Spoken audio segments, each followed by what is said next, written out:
Okay, so good morning, good afternoon, good evening. Whenever you guys are watching my stream, welcome. And today we will be continuing with It's a Tony, apologies, It's a Tony trilogy. And last time we played this, it was several days ago. We were what was that? We were fighting over an orb. I want to know whether this is a founder's orb or a orb of any fey. We're still not in Khura'in yet, but I'm sure this case will lead to Khura'in somehow.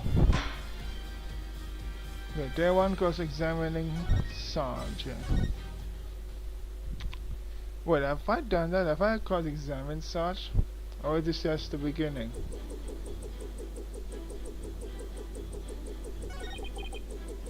What was it? Hang on, I forgot.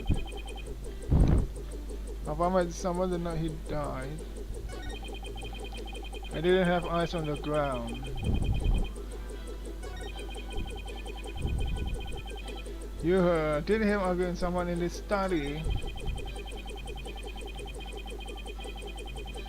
Okay, that's getting ejected from the premises. The man lingered around the perimeter for some time.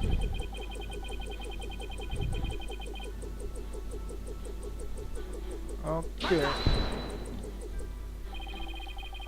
Don't you give your front door unlock? If so, then anyone could have got in. That's true. Papa didn't keep our house locked up. He said there was no need because there were only good people in Khura'in village. Yet he ended up dead anyway. Only a monster could do what they did to my kind, trusting Papa. There will be no mercy. I vow swift and terrible vengeance. I'll carpet bomb the killer with everything in my arsenal.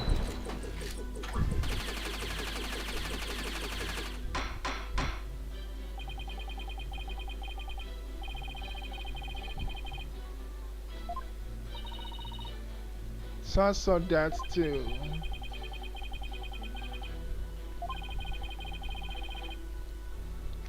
I wonder why he hung around after being thrown out.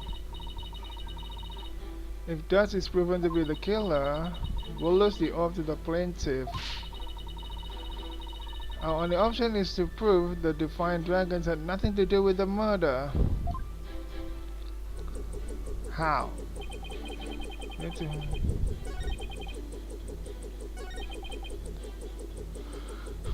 According to someone who study, that's getting ejected. Linger around the perimeter for some time.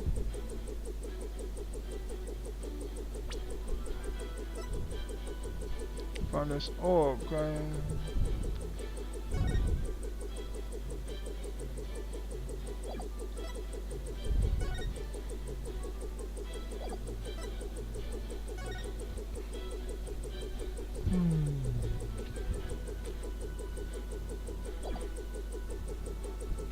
One of the books stained with coffee. We have to prove Defiant Dragon had nothing to do with the murder.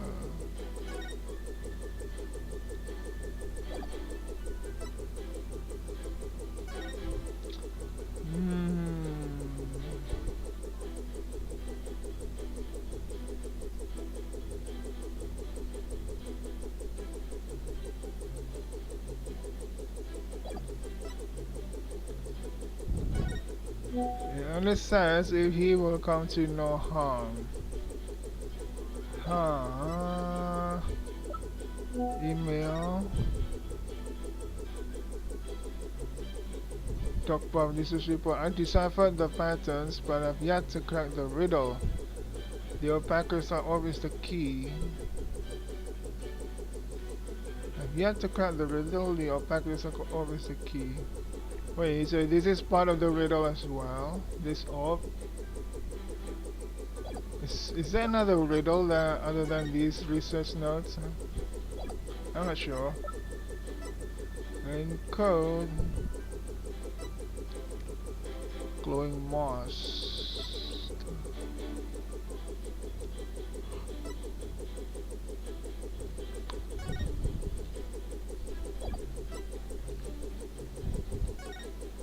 Time of day between 10 and 11.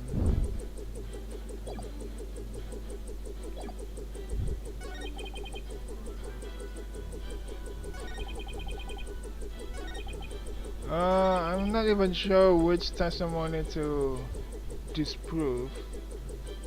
You heard arguing with someone in the study. Does get injected from the premises.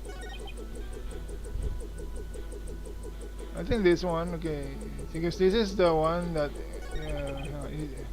the other ones only said getting ejected from the premises and linger around the perimeter for some time. This is the only one that says killed my papa. So I have to prove this wrong. If we hid it in the ruins and he knew he was about to die. Or at least he knew his life was in danger before that night.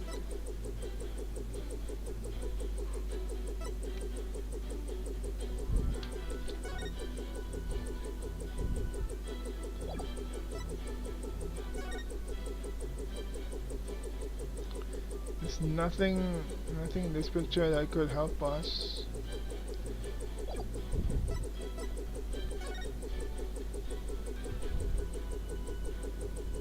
Other offers divine protection.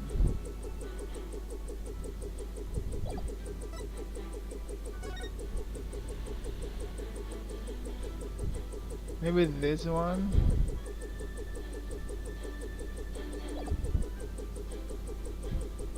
Maybe this one. Not that one.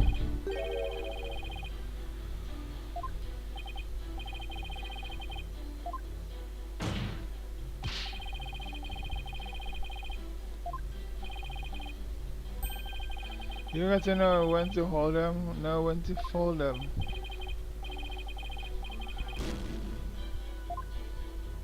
I don't want to hear that from Phoenix.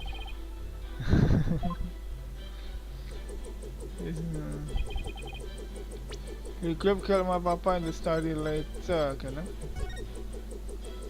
Not this one. I can close the camera, microphone.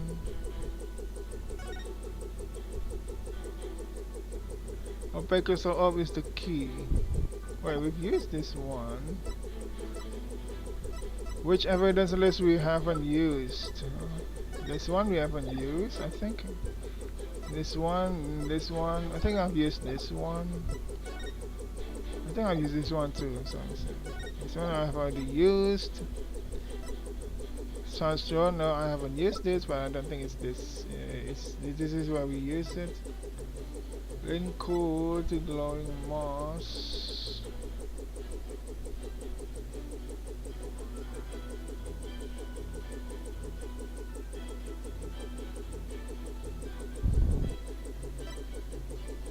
Poor eyesight.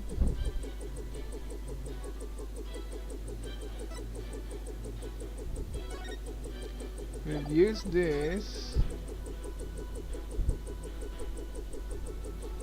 Struck on the back of the head with the corner of an unidentified object. Could it be the book? Could it be that it's just an accident, not a murder?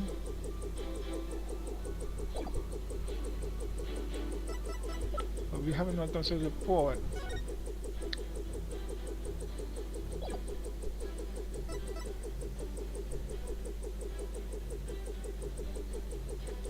Found in his desk. Totally don't know which one, damn it.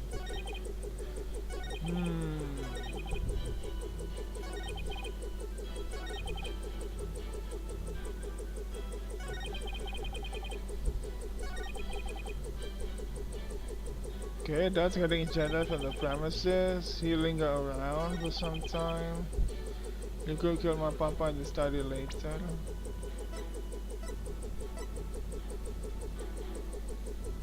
I the sun saw that thing. Hmm.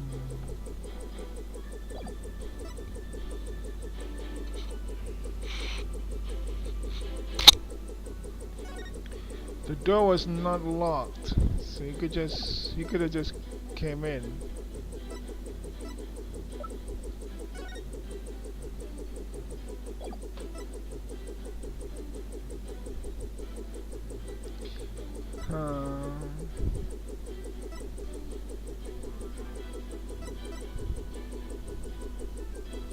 No, it's this, right? No, it's not that.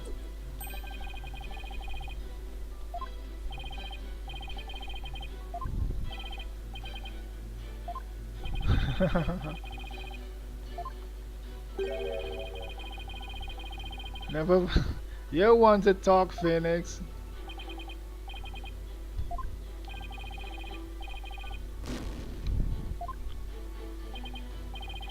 That wasn't just doing what Mr. White always does anyway.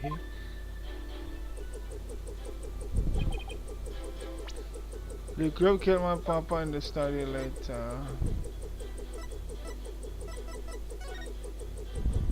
It's between 10 p.m. and 11.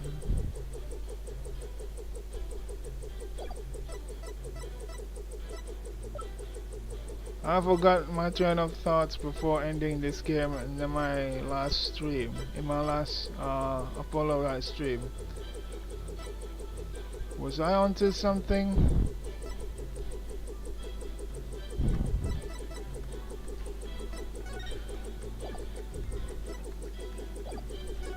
I think it's either this one or this one that we need to disprove.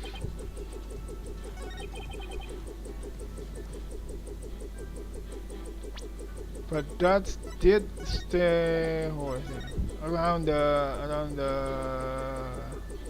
No, it's not him. It's Paul Anderson Wilson who was near the tree.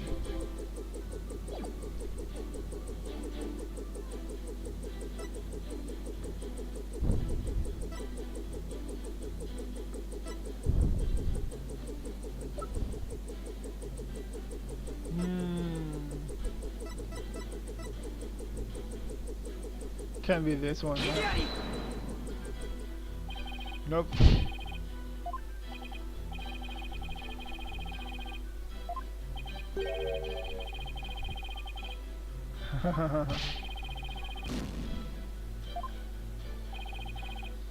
I don't know which one it is. I forgot my train of thoughts. You know what? I did what I could, so I'm gonna load the game. And for this one, I'll do story mode.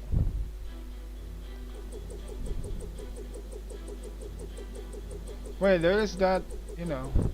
Hang on. Before that, there should be like an assist or something on the lower right. I'm in the menu. Consult. Is it just me, or does that statement sound a bit dubious? You know what? You're right. Thanks, Athena. Anytime. So it really was this one.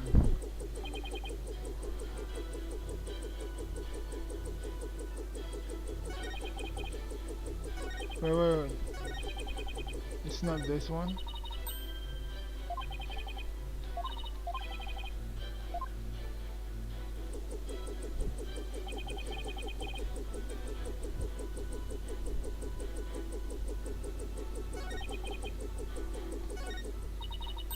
Does that statement sound a bit dubious?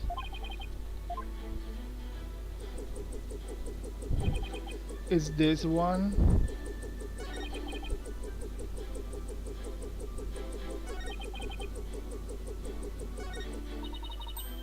Does that statement sound a bit dubious? Wait, so I was wrong from the start. Is this one?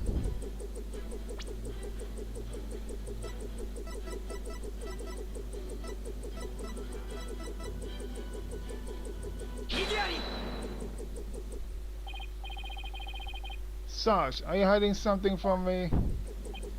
I guess I was totally wrong. How dare you question your superior officer like that? Let's load. I was totally wrong. Wait, did I forget something important about the case? Did I forget something important? Why is this one wrong? He said I already mounted the siege defense. Huh? What's wrong about this? Sarge, are you hiding something from me? How dare you question your superior officer like that? You wanna get in on this stroganoff action with Pig Boy over there, soldier? Pig Boy? Sorry, but I'm afraid lawyers are missile proof. What? Would the defense care to explain? It's simple, Your Honor. Just as he is able to see what is happening in court right now, Sarge was able to see what was happening in the study then. With his childish drone, of course. Ah, now that you mention it. And to think the answer was right before our eyes this whole time. Ah, so it doesn't matter whether or not Sarge already mounted siege defense. Sarge could still get eyes on the ground. Sarge, you were perfectly capable of patrolling the study that night. So you must have seen something. Okay, direct hit. I'm hit. What's this strange new weapon that you're using against me? Cordon warriors don't use guns or missiles because evidence is our weapon of choice. And the evidence has exposed your bald-faced lie. My truth bomb, Sarge, has stripped your defenses bare. The truth bomb? No! Mayday, mayday, I'm going down! I like this guy. Oh my, are you alright? Evidence. Never have I seen such fearsome ordnance. It's sweating oil. I thought it's just a toy, but somehow it's sweating oil. Tell it to us straight, Sergeant. After all, you want to help your father, don't you? Papa. Yes, you want to find out who killed him, don't you? So please, tell us what you saw that night. It's not what you think. I didn't see anything. I swear. Are you sure? You seem awfully stressed for someone who didn't see anything. Oh, he fires.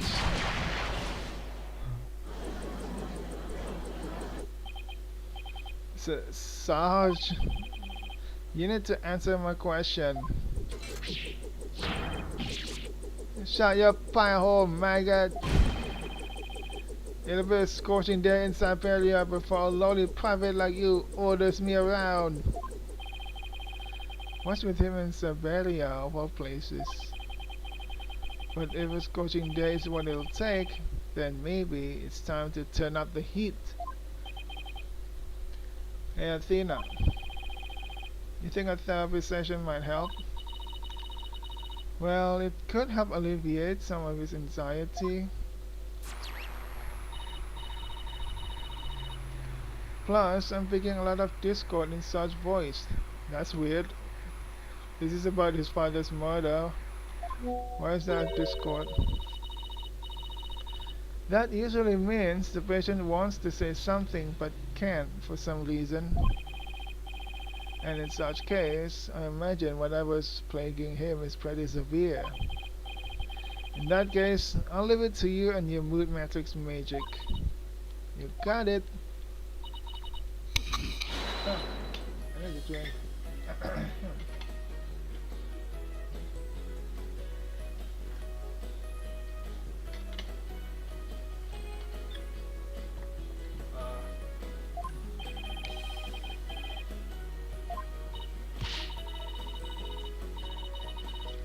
Given enough to testify, then by all means, please bring the poor child out into the light of day.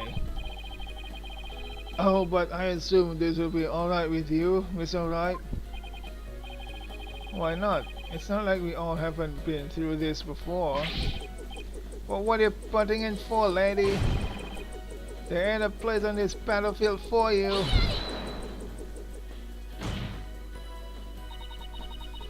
I beg to differ, Sarge. This G.I. Jane's always ready for a fight in the courtroom. And wait until you see what I've got in my arsenal. Analytical psychology. With it, I'm going to blow a big old hole in the armor you've built around your heart. Try that again. First evidence, no analytical psychology. Where are these WMDs coming from? Well, if it's a battle you want, bring it on. They may have started this war, but I'm going to end it, Courtwoman Sykes. You got it, Sarge. Time to seek out the agony buried deep in your heart. Brace yourself.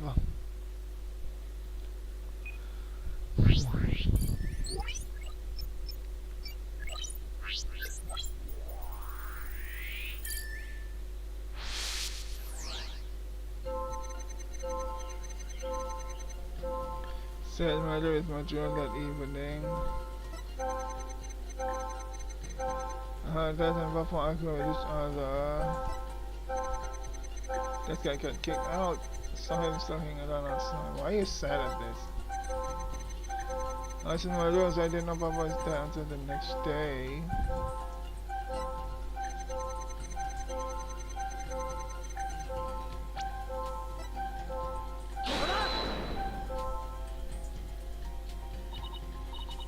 This emotion isn't that out of place. Not out of place.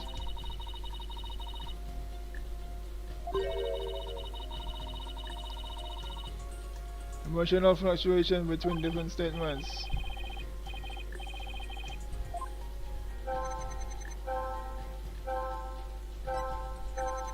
Talking about fluctuation, the surprise thing is really big right now.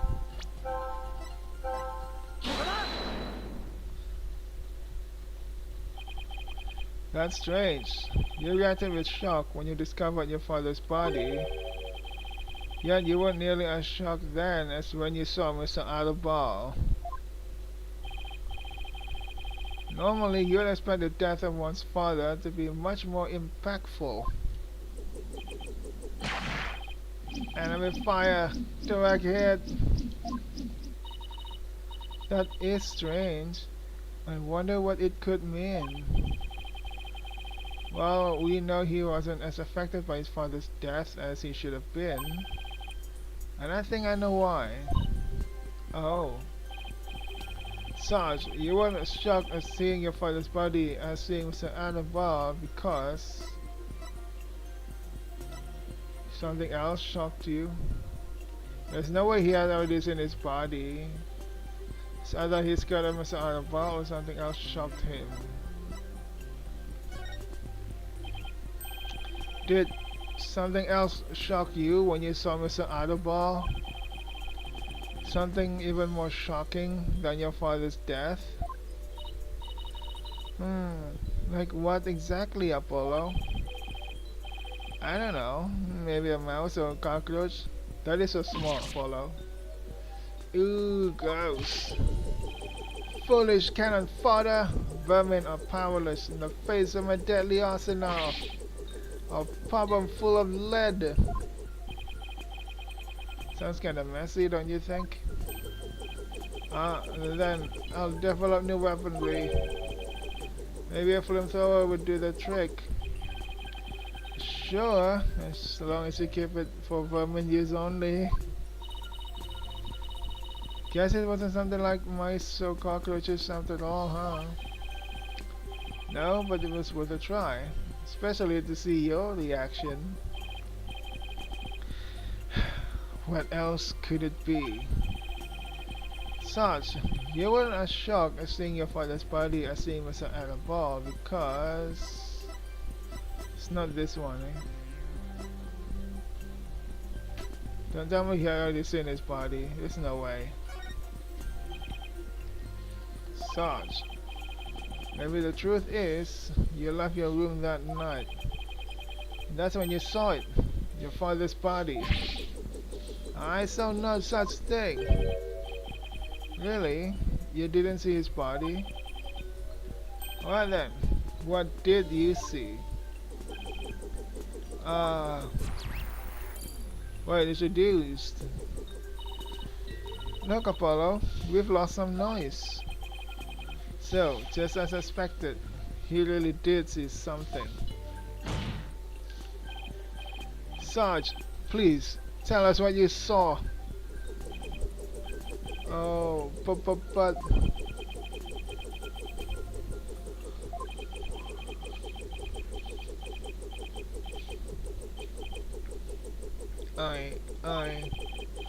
The moment I saw it, oh, I couldn't bear it. I couldn't stand to lose yet another loved one. Huh? Am I missing something here? Is that why you weren't very shocked when you found out your father was dead? Because you had already sensed that he was a goner somehow? Maybe. Please, Sarge, what was it you saw on the night of your father's murder? Oh, I saw a guy. What's happening? That's my question, Apollo.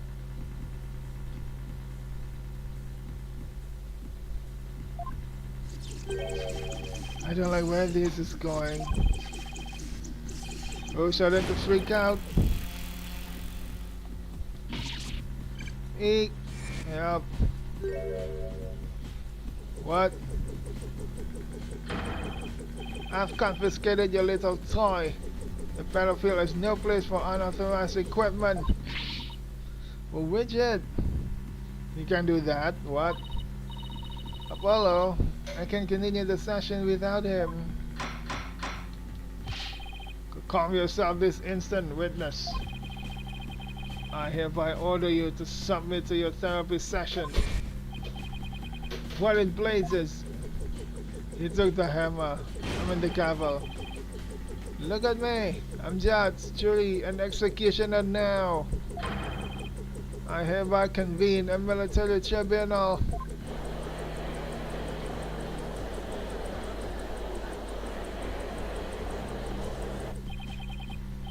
Whoa, whoa. This has gone way too far. Bailiff, I must not run this instant.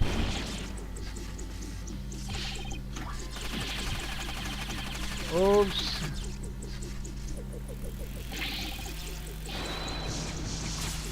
Oh, this is intense.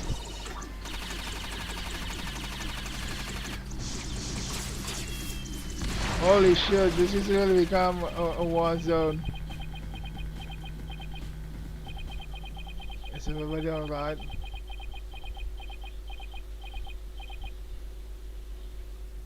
Is everybody alright? Okay, who survives? Raise your hand.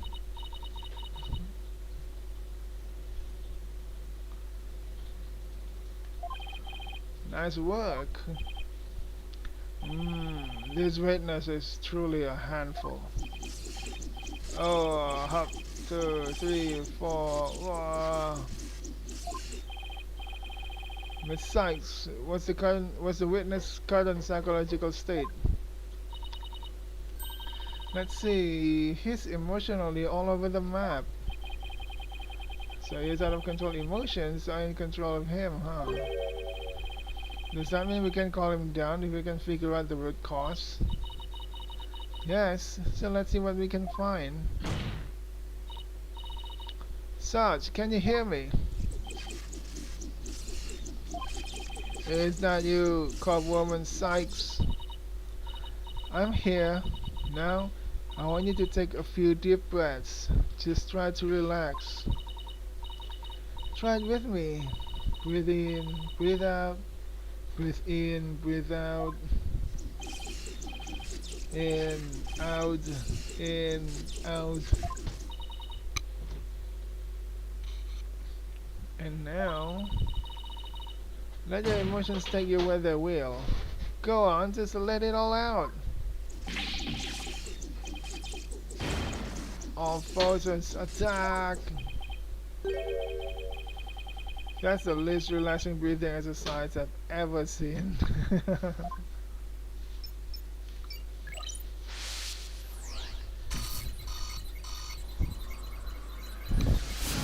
How many clients have been like this, huh?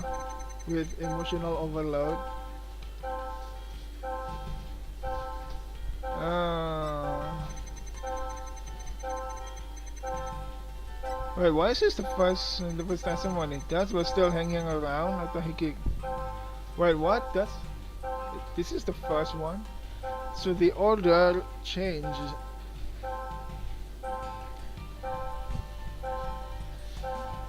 That was still hanging around after he got kicked out when I heard more fighting and I got worried about Papa. So I left my room, but suddenly I got dizzy and passed out. What? I remember a flame lighting up the room. A flame? There was no burn mark anywhere in the study. And Papa grinning with delight. What? That's when he must have been killed. If only I hadn't passed out. Grinning with delight? What a flame. Boots and... Wait, if this is when Dust was out, that means someone else is inside. More fighting, can't worry about Papa.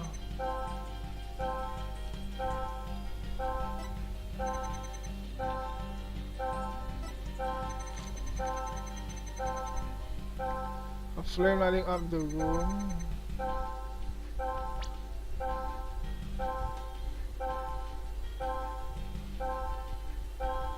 So because of his turmoil. Must be this. And I'm right. First guess. That's it. Such. You were overcome with shock and fear when you saw those flames, weren't you? Ah, because he got a trauma. Was I? Yes, just 6 months ago. You and your mother were caught up in an arsonist blaze. So it's no wonder you would be extremely scared of fire. Yes, that does make sense. And maybe, just maybe, your subconscious fear of fire was what caused you to withdraw from the world. Well, fire is almost everywhere in the modern world after all, huh? What do you mean, Cobwoman Sykes? In the outside world, you were bound to come across all sorts of fire. Candles, cigarettes, heck, even the grill at the diner. Even if it's not that often, just the idea that you might see them grew bigger and bigger until you couldn't shut it out.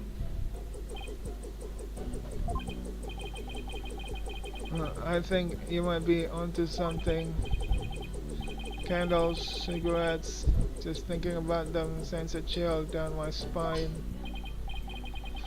Wow, the things I take for granted. Now I see. I was afraid of the fire. Strange, I didn't even realize it myself. About that fire, Sarge, can you tell me what it was burning?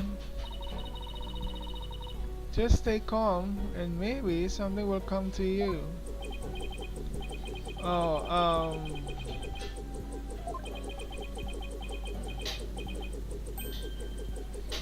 oh, I'm starting to remember.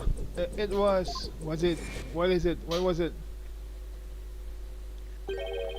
It was that relic Papa was studying. It was on fire. What? But there's no burn mark. The orb was on fire. It's still kind of fuzzy. But yes, the orb was burning right in front of Papa. And there, in the flames was Mama? Huh? It's got even stranger. Yes, now I remember.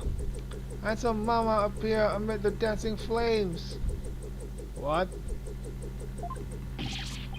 Wait, what?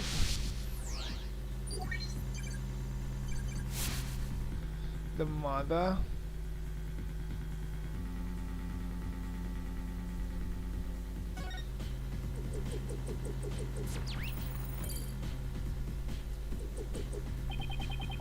What's going on here?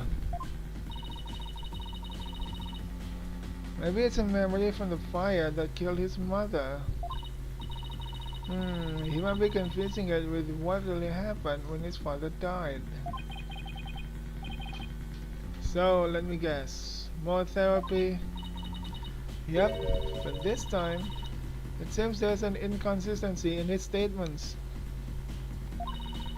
And I think we should be able to prove it with the evidence at hand. I hope this inconsistency is the key to proving that the relic really is the Founder's orb.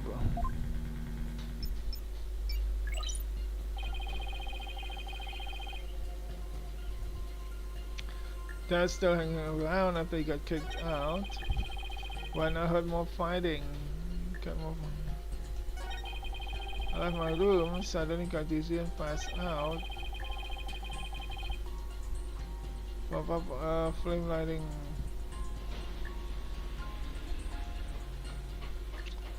Flame lighting up the room, Papa cleaning with the light. The relic was on fire. I saw Mama's face inside. That's when Papa must have been killed. Huh? There's no way. He hid it. Wait, he hid this orb safely in that damn cave. He can't be holding this in the study when, you know, when he was killed.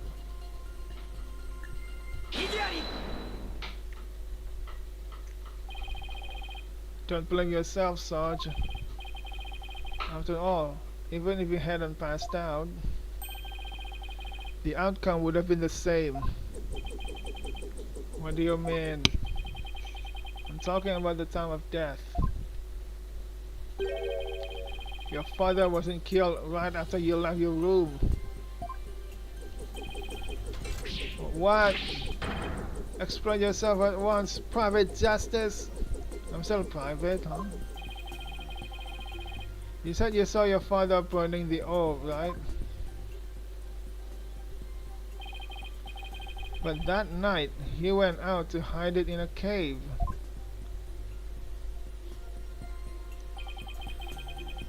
So what you saw, Sarge, was something that happened before your father left to hide the orb. Ah. So you see, he didn't pass out right before he was killed. You passed out right before he left for the cave to hide the orb in the ruins within. So, even if I hadn't passed out, that's right, the outcome would have been exactly the same. That's because your father, Dr. Puff, was killed after he returned from the ruins. And therefore, Sarge, there's no need for you to blame yourself. Oh, I see.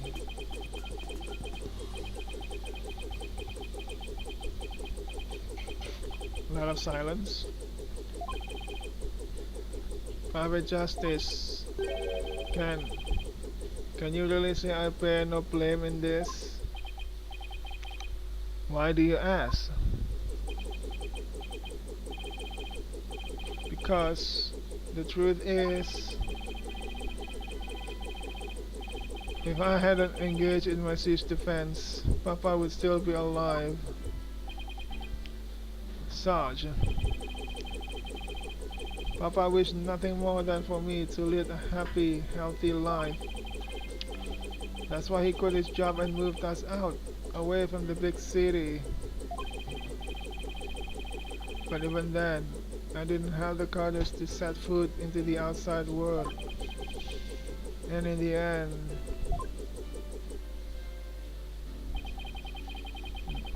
I failed to make Papa's wish come true.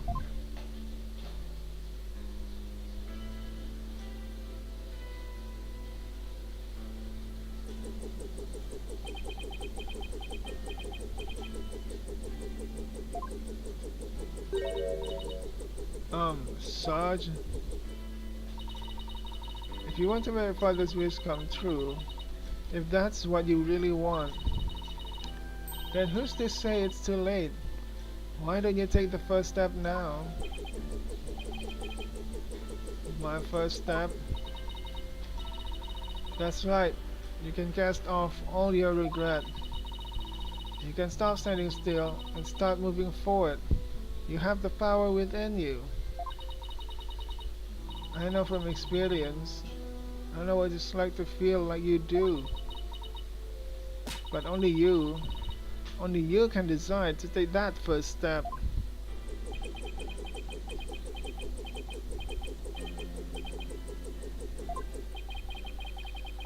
If you don't change your tactics now, Sarge, the victory you seek in the war you're waging will always lie beyond your grasp.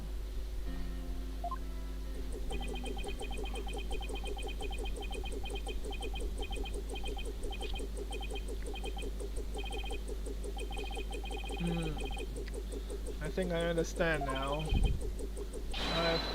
I've made up my mind. As of this moment, I will suspend my siege defense indefinitely.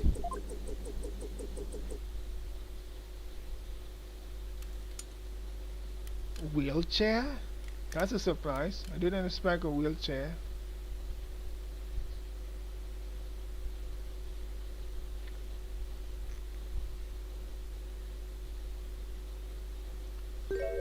A girl.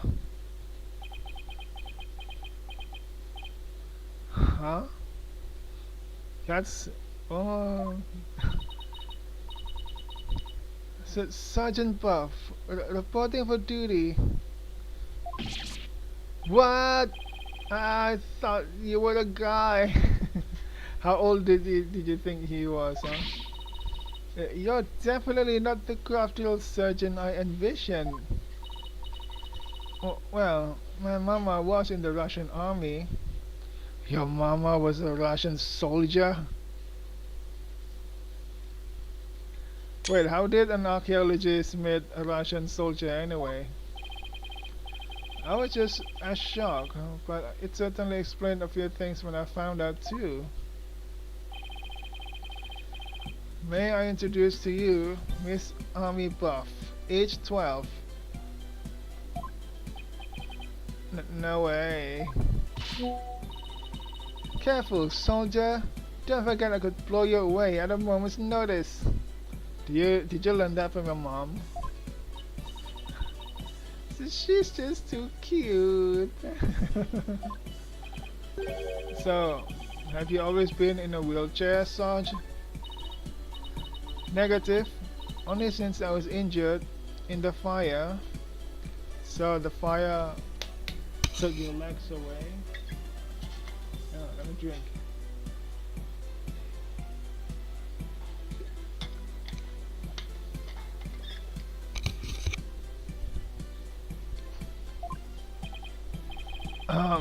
Your voice sounds awfully different from before.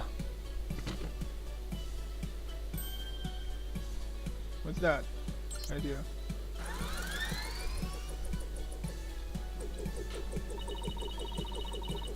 My drone features a voice modulation device.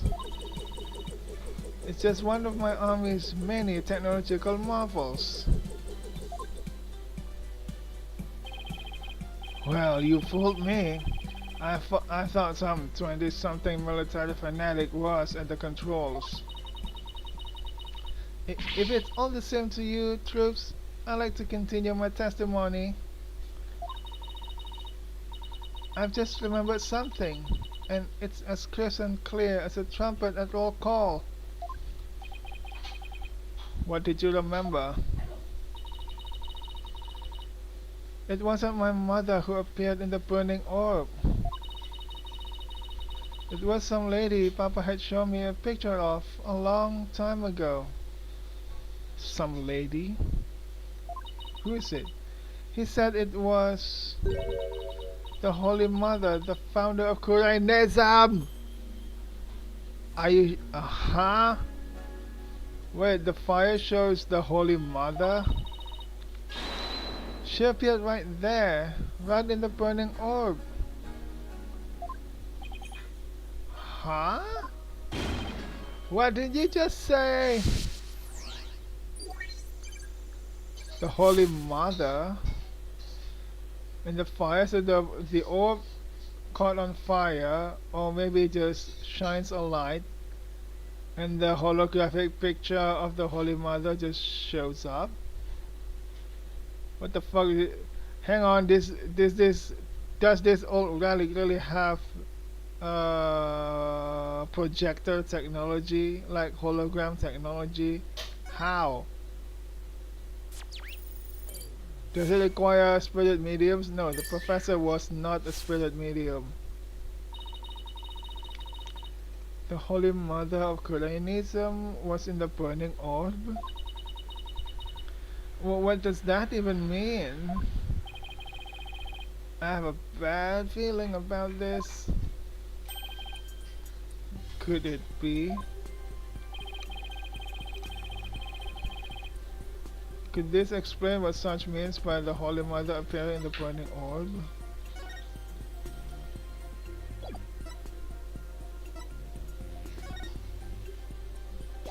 What? Do I have the evidence? It can't be this one.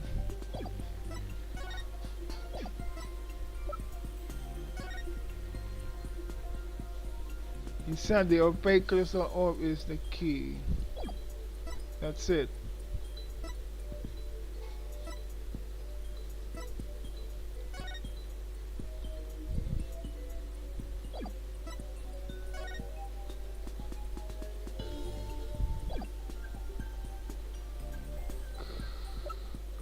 What? What explained it? Could this explain what such means with the Holy Mother appearing in the burning of... We don't have any evidence from Khura'in. Huh? Well, other than this, but he hid it in the ruins. Sudah. The other hid it in the ruins before his untimely death. Can be the book. We don't have a picture of the Holy Mother. This is Mitamamoto from Khura'in founding period. When Dragon Tiger battle, the founder offers divine protection. When the butterfly embraces the Mitama, the favor of the orb is bestowed. Offer thy prayer as fervent as fire. Only then shall the Holy Mother return. Wait, this is descending upon us in her glory, for the bestows the greatest power known. Offer thy prayers as fervent as fire. Only then shall the Holy Mother return. Are you shitting me? This Dr. Puff research notes. What do they have to do with this? Look at this. The pointing of the person, the founder, thought points to both. Only then shall the Holy Mother return. What? There's a legend about the orb involving a mysterious riddle. And this song, in turn, is said to contain the key to solving it. If the legend is true, then I believe the answer lies in this part of the song. Offer thy prayers as fervent as fire, only then shall the Holy Mother return. Well, anyone see where I'm going with this? Prayers as fervent as fire. Ah! You're supposed to set the orb on fire? The whole stanza seems to suggest that the founder will appear if the orb is set on fire. How does that work? Wait, so the doctor, he...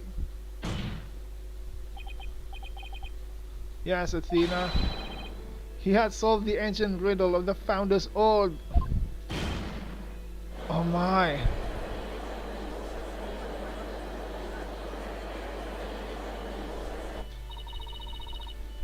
Papa was a great archaeologist, so I believe in him, and I want to believe he achieved his long-time dream of solving that riddle before he died. Well, we won't know for sure until we try it for ourselves. Yes, do it, Prophet Justice, please. I want to see what Papa was searching for with my own eyes. The plaintiff must object to this. The plaintiff will stand down and be quiet. The plaintiff will stand down and be quiet.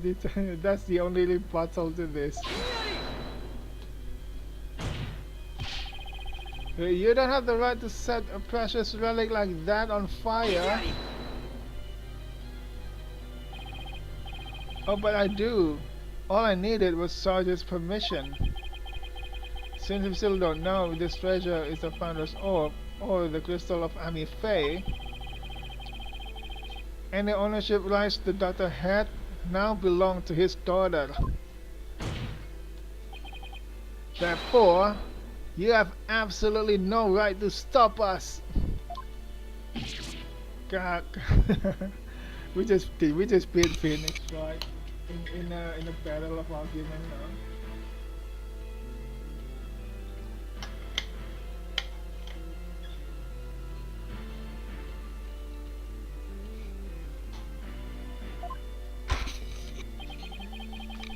Very well, Mr. Justice. I never thought I'd be saying this, but you may burn the evidence. Alright, here we go.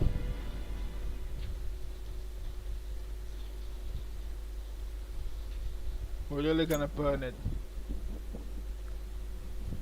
Don't we need like a fire, a source of, you know, an oil, a paper, something? It reacts. The inside of the orb is melting. There's something in there. The Holy Mother! Wait, that's her face. Duck! Isn't she?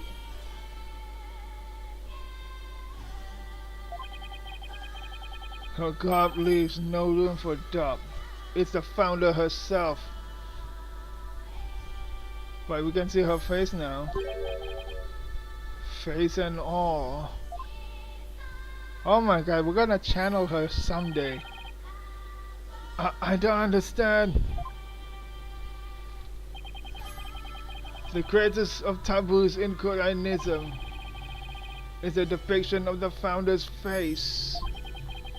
Yet, here it is, hidden within this old... Mana? Oh yeah. Hang on, someone's by the door.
So many desktop notification now. Sorry, Mr. Wright, but as you can see, the issue is crystal clear. This figure is the Holy Mother, founder of Khura'ism. And based on that, this must be none other than the founder's orb. But be that as it may, Mr. Arable still may have killed the doctor. If so, it would render the orb transfer agreement null and void. Don't play dumb, Mr. Wright. The truth of the matter has already been proven. Dr. Bob wasn't killed right after Salt saw Mr. Arable. It happened after the doctor came back from hiding the orb. Oh yeah, he's right. And you have no proof that Mr. Arable was still around at the time.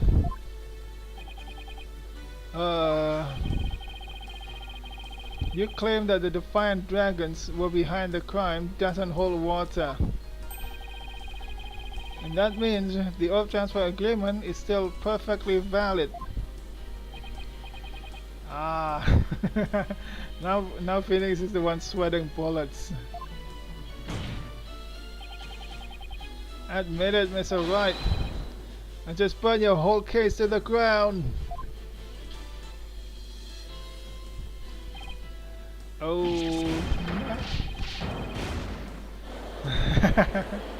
Apologies. Start your own agency after this, okay? I won?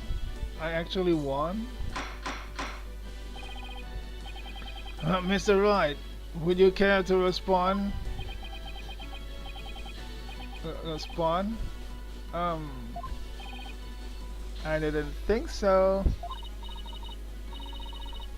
Wait, did we just win? Did we actually beat the turnabout terror? You're amazing, Apollo. Don't just stand there, right? Do something. Well, I don't think there's any digging out of this hole. Mr. Attention Wimperson, I think it's time for your concession speech. I have proven beyond a shadow of a doubt that this is the Founder's Orb. The facts don't lie, but you obviously do. How's that for a campaign slogan? Why, you contemptuous peasant!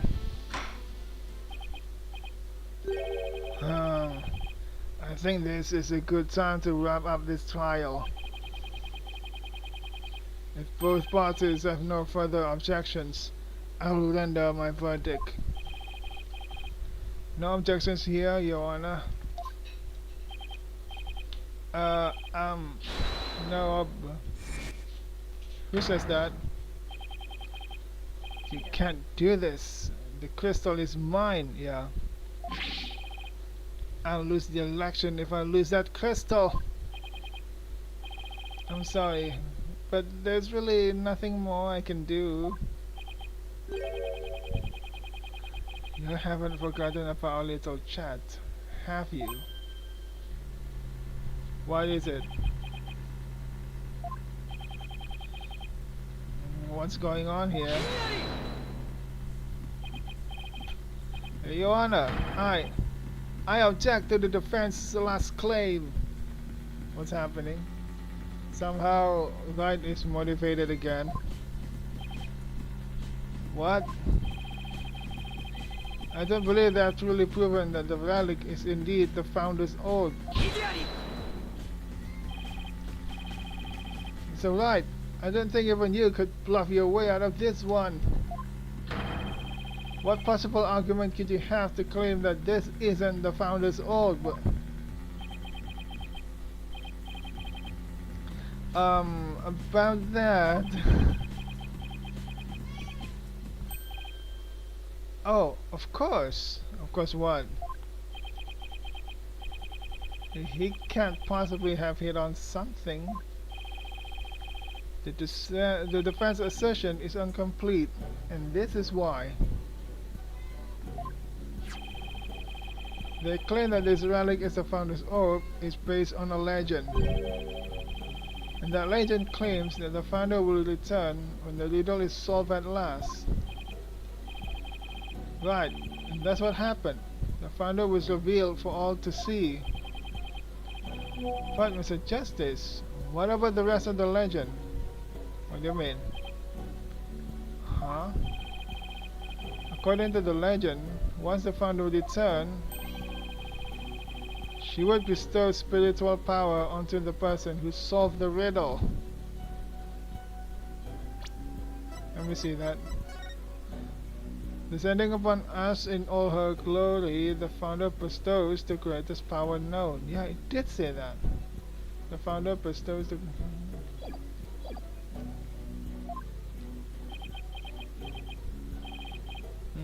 You're kidding, right?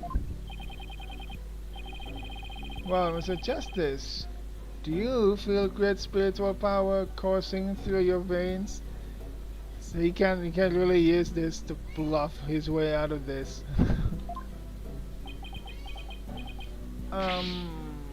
No. He's really using it to bluff his way out of this, oh my god. But receiving spiritual powers and stuff, it's all just mystic mumbo jumbo, right? Maybe so, but you're the one basing your claim on said legend. What we saw here does not fully fulfill it, does it? No, but consequently, you cannot rightfully claim that this is the Founder's Orb.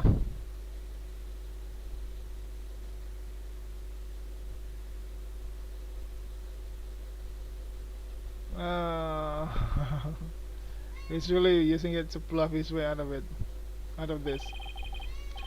What's gotten into him? Why is Mr. Wright doing this? It would appear that Mr. Wright has lost a few of his marbles. Even the judge says so. That can be further from the truth, Your Honor. In any case, I believe this is a good time for a recess. Both sides will have 20 minutes to prepare. I ask that all arguments be ready by then. Oh, and Mr. Wright, you do well to wash up and find your missing marbles by then, too.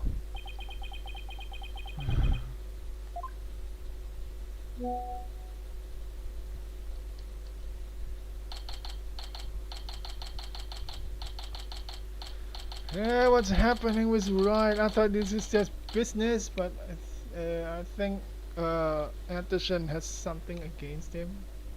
Huh? What it is? What is it? What could Anderson have against him? Mr. Wright is sure acting funny. I mean, he's famous for going out on a limb, but that last session was just plain crazy. It's either a bluff or a Hail Mary. Either way, it doesn't make much sense. Maybe there's something we're missing here. Although, he seemed perfectly normal when we spoke earlier. So, what is it? What card that Mr. Anderson has against Mr. Wright? Apollo, I have a bad feeling about this. Yeah, me too. I'm going to go check up on him. What's going on with you, Mr. Wright? Hey, Private Justice. Oh, Sarge. I forgot to mention something. On the night of Papa's murder, a strange thing happened. What? Is there anything stranger than the spiritual founder reappearing? Oh, but why are you only telling me about it now? Well, I didn't say anything before because I thought Papa's death was an accident. But now that we know otherwise, I figured it might be important. there's still more to this case. When I left my room and lost consciousness, I passed out right here. Okay. That's right above the coffee bar. But when I came to, someone was pushing my wheelchair. What? What? I was so scared, I made a hasty retreat as fast as my wheels could take me. Do you know who it was? No, it was pitch black. Plus, I fled to my room so fast, I didn't even have a chance to turn on the lights. Maybe it was your father. No, he would have said something to me. Besides, I would have known if it was him. So then, it could have been your father's real killer? My thoughts exactly. But you didn't report this to the police. It didn't even occur to me. It's okay, you are obviously still upset, so don't beat yourself up over it. Apollo, this could be really important information. I think the act of pushing Sarge's wheelchair could be part of some bigger scheme. It's hard to see why else the killer would have done such a thing. Guess I should take a statement down as evidence. She had fled to the room when she realized someone had moved her while she had been unconscious on the second floor. Oh, welcome back, Athena. What's with the long face? It didn't work out, huh? How did he go with Mr. Right? What should I? Athena? Oops, sorry. Zone out there for a sec. The race says it's almost over, so let's go. Ha ha ha. What was that all about?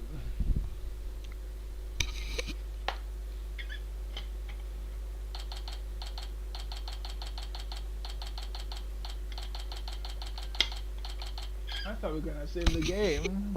We didn't.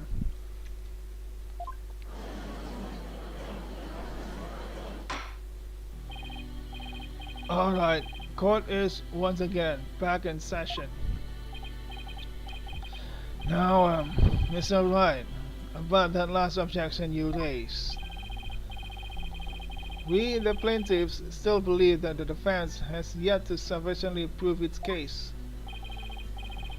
They claim that, according to legend, the Founder's Orb would bestow spiritual power. Yet, the relic in question has failed to do so. Therefore, it has failed its own test. I see. The judge seems surprised, which is a normal reaction.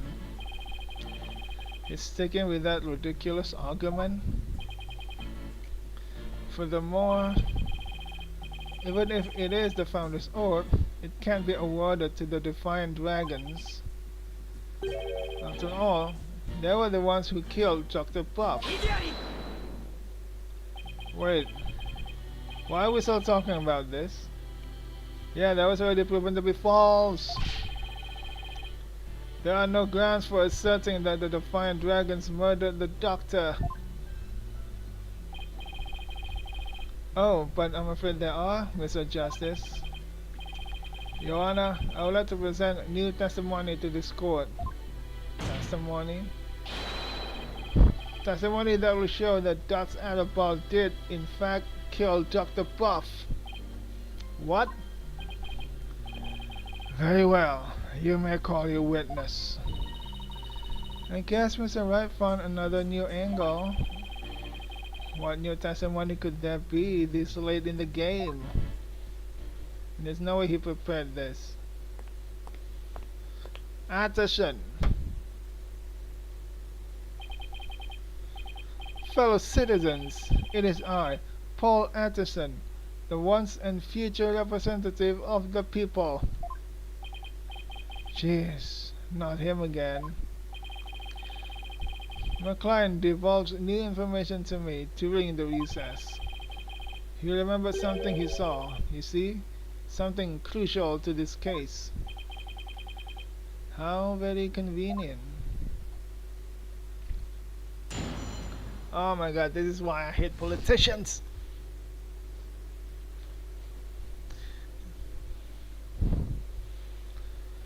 That's Khura'in. It was around 11 at night, and I was out on a mobile meet and greet around the village. At 11 p.m.? That's when I saw Dr. Puff being murdered from outside his study window. His eyeball snuck up from behind and struck him on the head. His weapon of choice? A suitcase. A big strong man like him could easily swing a heavy suitcase into someone's head. That is definitely a lie. You saw the murder as it happened? And you're just telling us now? Because... I saved the best for last. It's a tactic known to all the political grades. No, I've never heard such tactics. The murder weapon was a complete mystery, but my client's eyewitness account has finally brought it into the light. According to the autopsy report, Dr. Puff was struck in the head by the corner of some object. I suppose that could very well be the corner of a suitcase. Where? Which one? Did someone test for luminol, huh? But eyewitness testimony isn't the same as hard evidence. Oh, I wouldn't worry about that if I were you. What's that supposed to mean? We have physical evidence too. A luminol test revealed there's a luminol test. Are you kidding me? And this didn't appear before? Huh? The doctor's blood on Mr. Arabal's suitcase. Really? Is this forged? Huh? I'm starting to think that this is forged. There's no way there's his blood on that suitcase. But how does that prove Mr. Arabal used it as a weapon? You should know the answer to that, Mr. Justice. Since you know as well as I that the suitcase is covered in his fingerprints. Ah! I forgot we had dusted it right in front of Emma.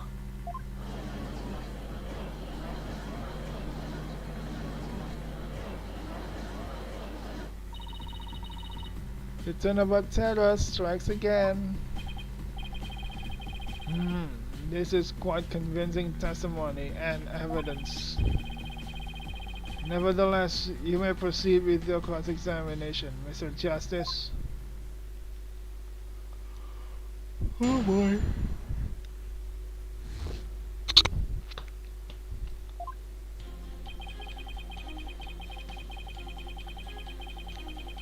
At 11 p.m. You were on a so-called mobile meet and greet at 11 at night? That's right. It's the perfect time because everyone is at home. No, it's not the perfect time because everyone was asleep. You should have seen how the villagers' eyes teared up when they heard what I had to say. With tears of frustration, no doubt. You were riding around in your palanquin. That's right. Some village idiot reported me to the police. I've been banned from using it after dark. No wonder, with all the noise he makes. So what exactly did you see then?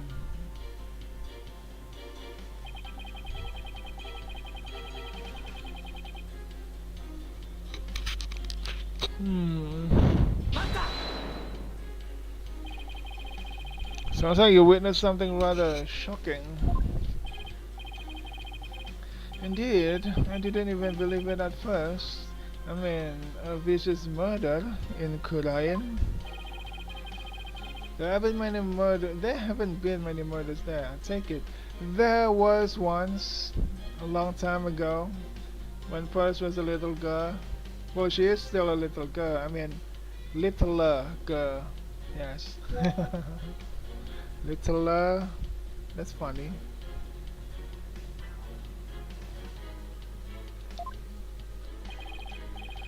If I'm elected, I promise you that such a terrible tragedy will never happen again.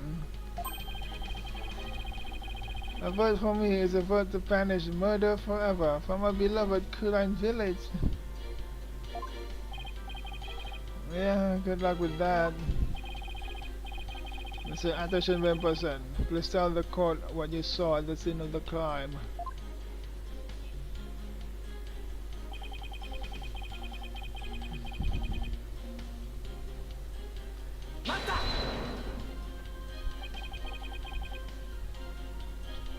He snuck up from behind. So you're saying the doctor never even realized Mr. Arapol was there? That's right. He was utterly absorbed in a book. I see. What did you see Mr. Arapol do next? He climbed up the bookshelf ladder and dumped a bunch of books down on the body. I believe he was trying to make it look like an accident. But that idiot didn't realize I could see everything from outside the window. One of the statements doesn't feel right.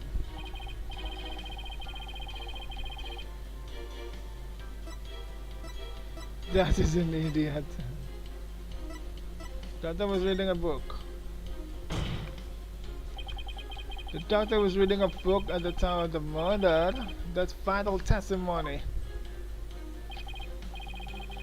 Very well.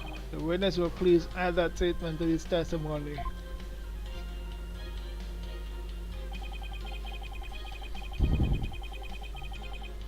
Absorbed in a book. You watch a murderer commit his crime and did nothing to stop it? That doesn't sound like a good way to score points with the voting public. I'm a politician, not a superhero. I'm under no obligation to risk life and limb. He sure is quick to deny his obligations when there's nothing in it for him. I'm getting tired of listening to his endless campaigning and filmsy rationalizations.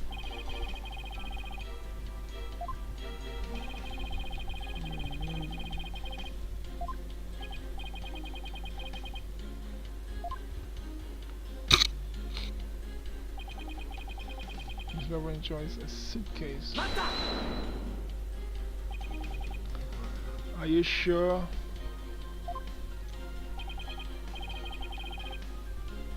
Positive. I saw it with my own two eyes. Yet, despite your certainty, you kept quiet about it until now. No, I was waiting. I knew there would be a perfect chance to talk about it later.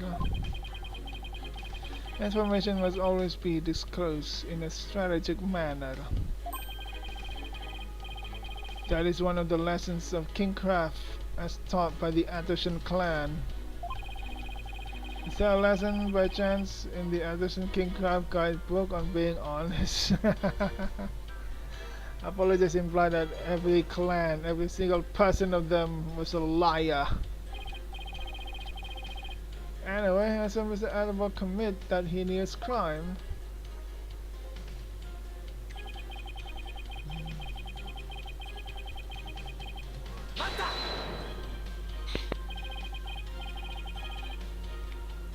I would have to agree that suitcase is really heavy.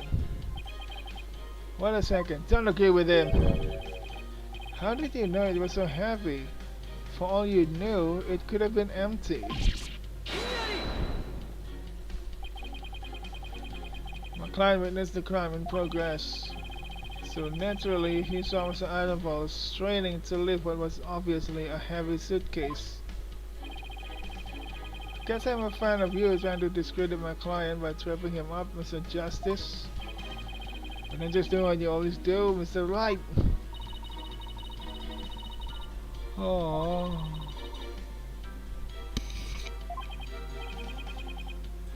it doesn't add up. What doesn't? That Paul Anderson is lying. I'm sure of it. He's totally, definitely, really be lying.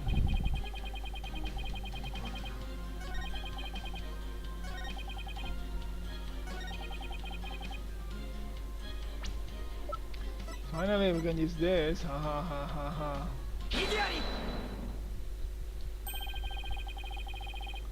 The doctor was standing in front of the bookshelves, absorbing a book, you say? I'm sorry, but it seems your testimony is completely unreliable. That's quite a bold statement. Well, let's hear you back it up. Hang on, I need to go to the bathroom a bit. I'll be right back.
Come back.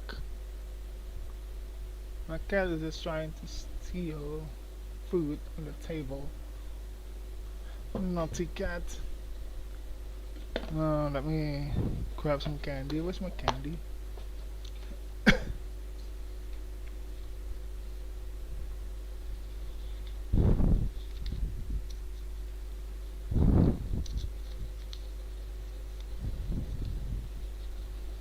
Come on, just open.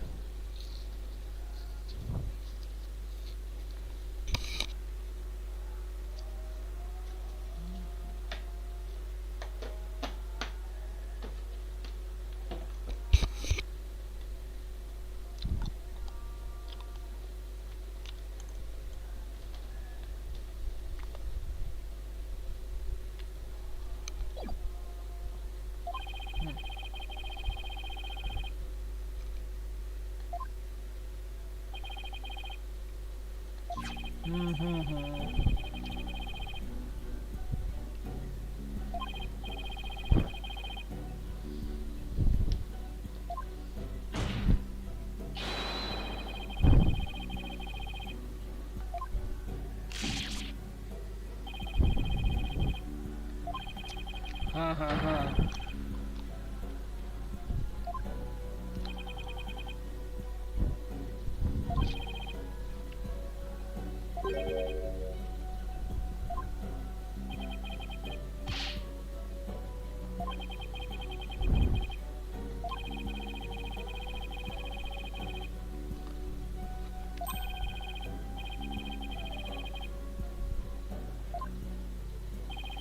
Yeah.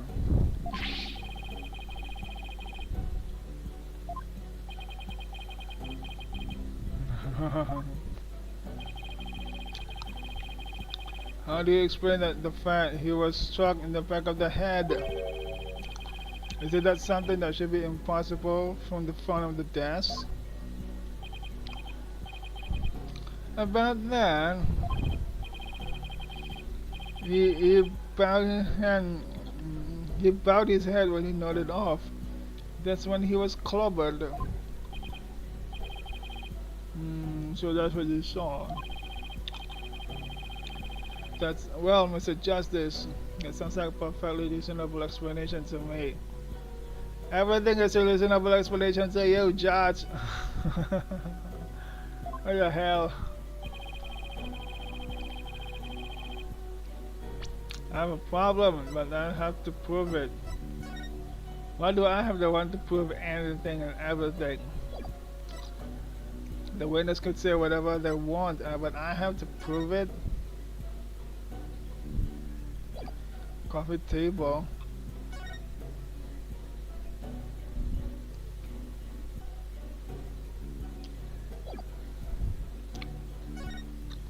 He was drinking coffee while reading.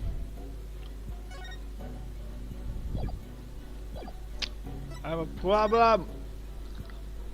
I always have a problem with this guy. He's my source of problem.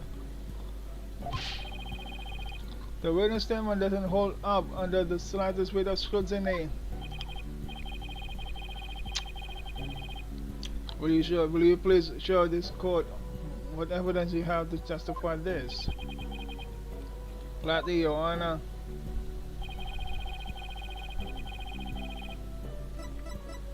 So the photo.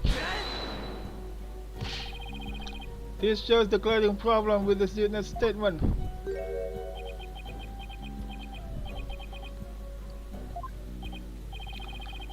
See, the witness has passed out from the overwhelming power of my evidence. You're like a, what's that? Like a daisical? Is that even a word?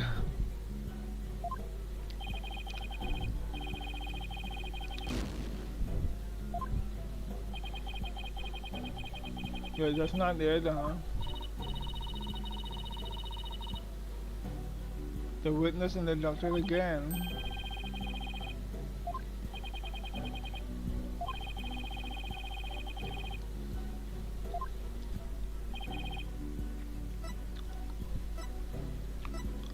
What do you mean it's not this?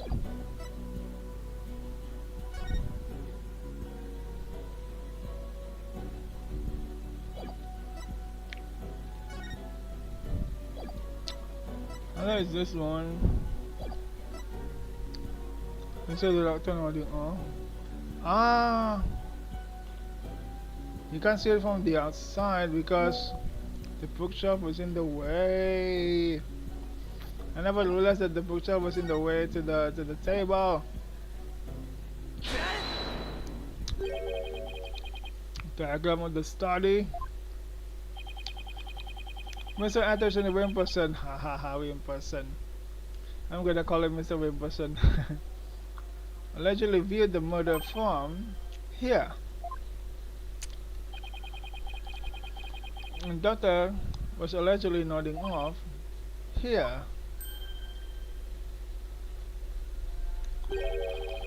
But from his vantage point, the bookcase would have blocked the witness line of sight. Why yes, I believe you're right. But the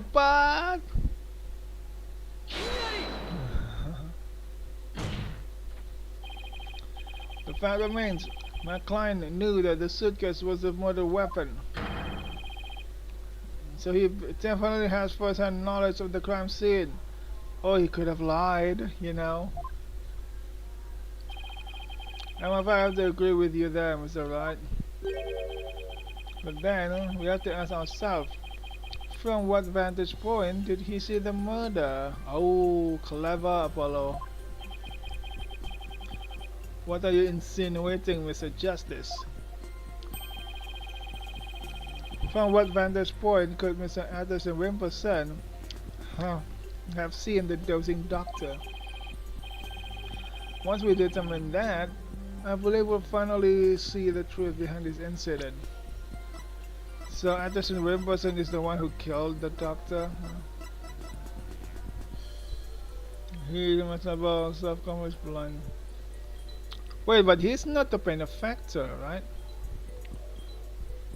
Wait, if I remember correctly, the benefactor, the one who asked Professor to study the orb, was not him. It's gotta be someone else. Because I never would have thought she was 12. That was too young. How long ago was her mother passed away? And her mother was an actress in military. Did you know her, huh? I'm not sure. How old is the doctor? 64. He's 64. She's 12. Then what? 52. He was 52 when she was born. How old was the mother? There's no way her mother was in the 50s. Probably late 30s or early 40s. Huh?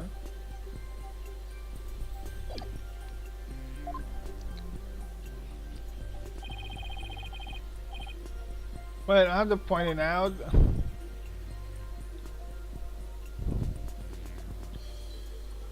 Are you kidding me? I have to point it out. Don't tell me it's here. It's the only way he could see.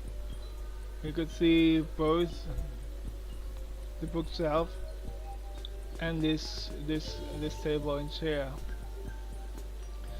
He must have entered from the entrance and see from here.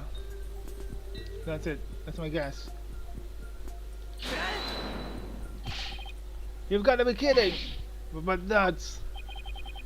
It is indeed. But everything only makes sense if the witness was there in the study. Inside the study? But that's the scene of the crime.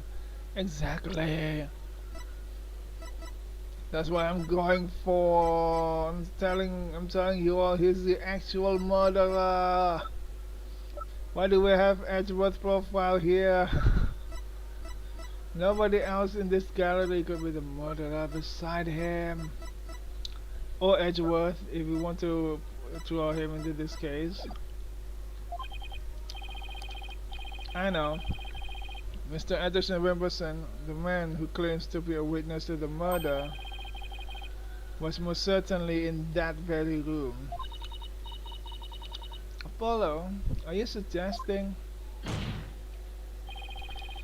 Mr. Anderson Wimperson, weren't you the one who actually swung that suitcase? Oh my god, we're doing it.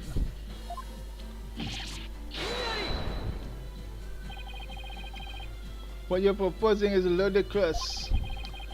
My client is a small, thin man, whereas Mr. Annabelle has the musculature to pull it off. We have to think how he killed the professor, huh? He has a point. I gave up trying to lift that thing after one go. That's right, he's the only one who could have lifted such a heavy object. Now do you understand? The rebel, that's Annabelle, is the doctor's killer.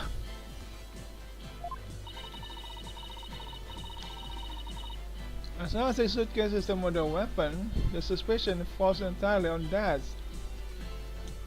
The problem is there was blood from luminol test on that suitcase. If only there wasn't that luminol test result. Yeah, we could say that other thing was the murder weapon. You have to poke a hole in Mr. Rack's argument somehow, Apollo. Oh, I will. And with his own technique, no less.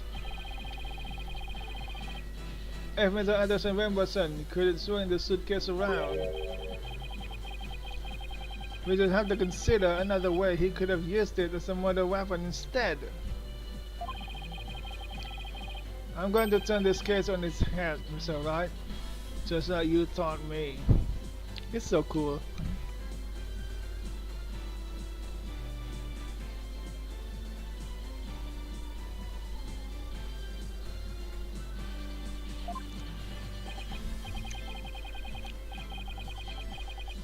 You talk big, Mr. Justice, but do you have what it takes? Well, this should be interesting.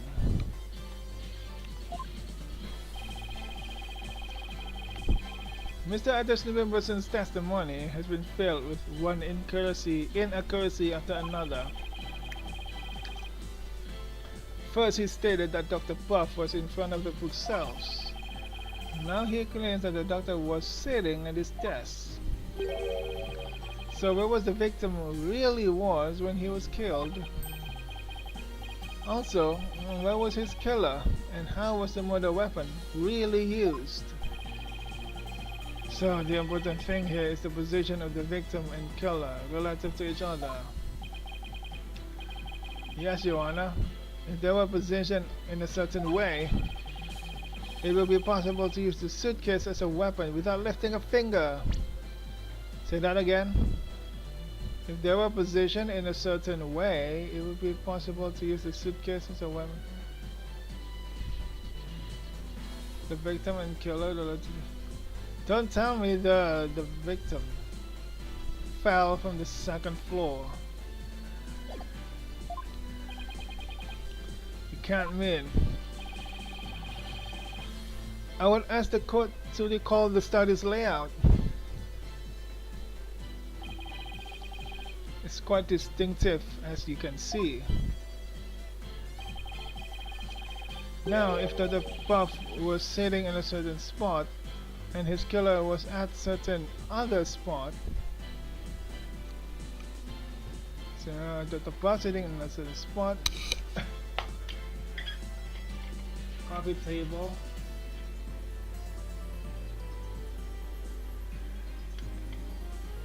The reason why there was a book with coffee table, the book with coffee stain, with the bloody book. What am I saying? That thing, the book with both blood and coffee stain. That proves that the doctor sits on that table with the coffee maker. The next question is, what is his killer? He can't lift it.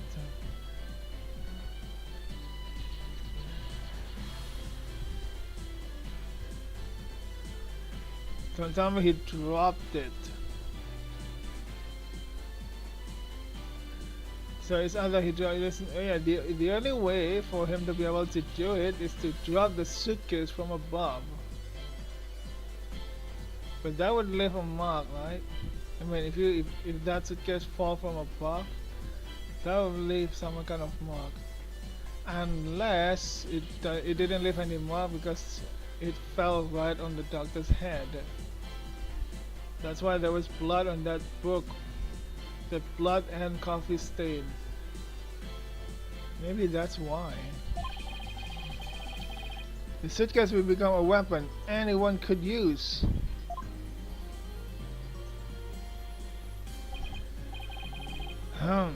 Very well, Mr. Justice. Where was Dr. Puff's killer at the time of the crime? She ran when someone had moved her or something. This is that's why he moved her.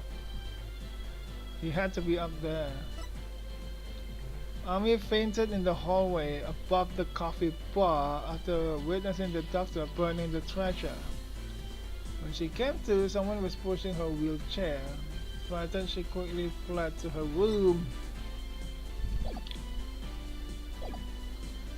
This is the only explanation. There? Oh, that's... They should wrap things up nice and pretty for you, Mr. Wright. I would ask the court to recall the study's layout. This is the full layout.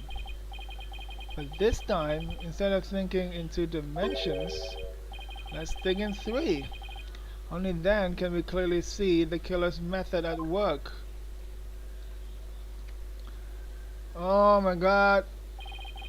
This is this is the magic of 3D. The killer didn't have to swing the suitcase. If he used gravity to his advantage, that is.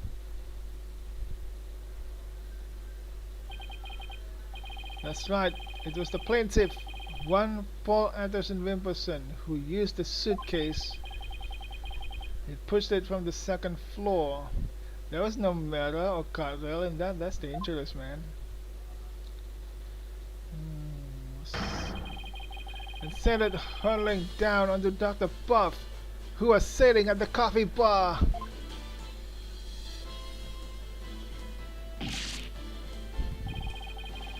The psychology book had been at the coffee bar, no doubt. The doctor must have sent it down there after he had finished reading it, or the like. But his blood got on it, which is why the killer thought to hide it in that mountain of books. That's quite an entertaining theory you have there, Mr. Justice. But there's no evidence that the murder took place at the coffee bar. I'm not so sure about that, Mr. Wright. Yeah, there is. I said that evidence of the murder occurred at the coffee bar exists. The evidence does exist, and I'm going to show you. You are? This right here is proof the murder took place at the coffee bar. Finally, I've been wanting to use this book all along. I've been wanting to use this evidence. This brown stain was determined to be coffee. What's more, it was still a bit damp when we saw it yesterday morning. Ah. One look at this book speaks volumes, I'm afraid, Mr. Wright. Speaks volumes, ha ha ha, because it's a book.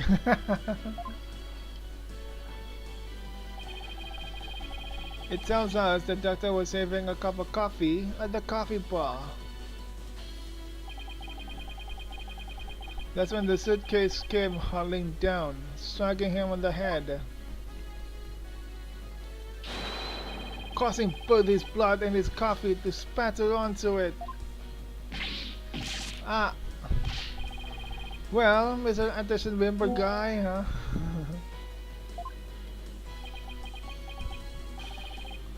Whoa, whoa, whoa, whoa, whoa, whoa, whoa.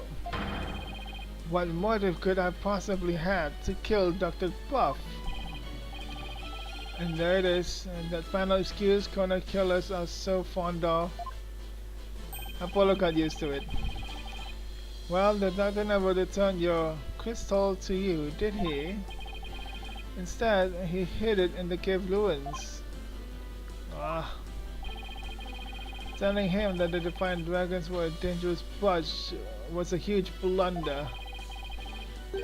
All it did was make him hide the orb. Your lie came back to bite you in the end.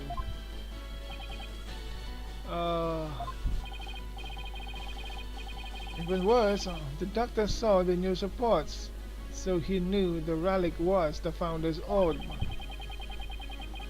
Being the conscientious researcher he was, he knew he had to return it to its rightful place. Oh yeah, that's what he always wanted to return every single thing he researched on back to its rightful place. So that's what he was going to do. And that meant keeping it out of your hands. You were so angry that he refused to return the relic to you, that you killed him with your own hands. Isn't that right, Mr. Anderson Wimperson?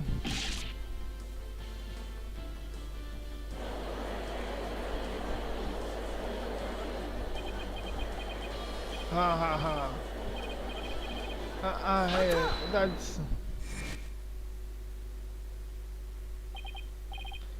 Apollo! Don't.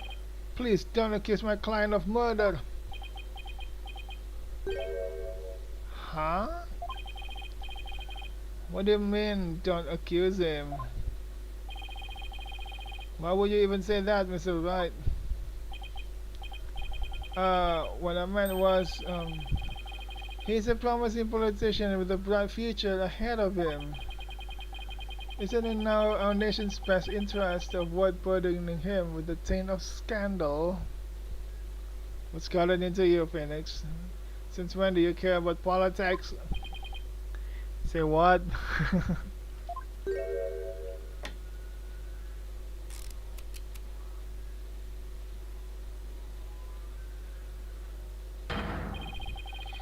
Right. You better do something to change the current Kodum climate, or I'll be charged with murder. And you know what will happen to her if that happens? You got Maya? Ah, what are you talking about? Well, I can find out that later. For now, you got Maya again? How many times did Maya Maya became a hostage, huh? It's alright. You can't possibly believe that Mr. Annabelle is the killer. Are you really going to send an innocent man to prison? I thought you were better than that. Uh, um... Well, Mr. Wright, answer me. Uh, um... Whoa! Come on, Wright, you've passed this!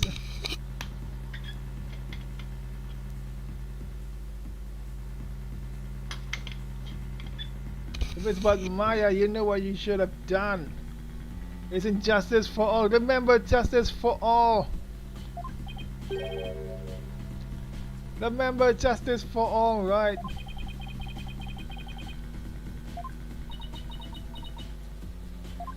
My throat is dry.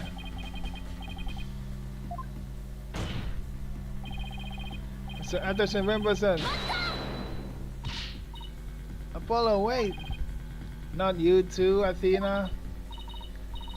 It's just, I wasn't sure whether I should say anything, but during that last recess, when I went to check on Mr. Wright, I overheard something I shouldn't have. I trust Maya is unharmed. Yeah, it's Maya again. His palanquin is inside. I can't really say, but just remember, if I'm arrested or fail to obtain the treasure, there will be consequences of the worst kind, if you catch my drift. Relax, all you have to do is ensure I get my hands on that relic. Why is the relic so important to him? It's not even the crystal of Ami Faye. Why is it so important to him? I don't understand. I must deliver it to my benefactor at all costs. I know it, the benefactor! What do they want that relic for anyway? It's something to do with an old legend. My patron seeks the great power said to be granted to whoever solves its secret.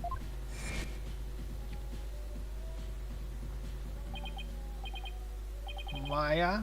As in Maya Fey? Yes, the boss' legendary former assistant. Wait, they never met Maya, huh?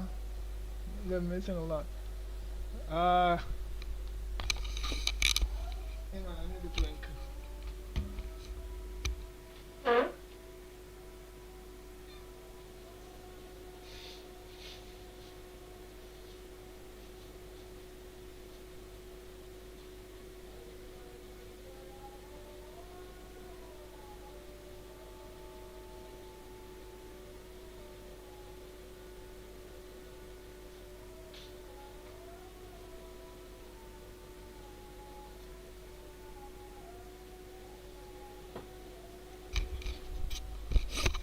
Right, please. My eyes gone through this before, multiple times. And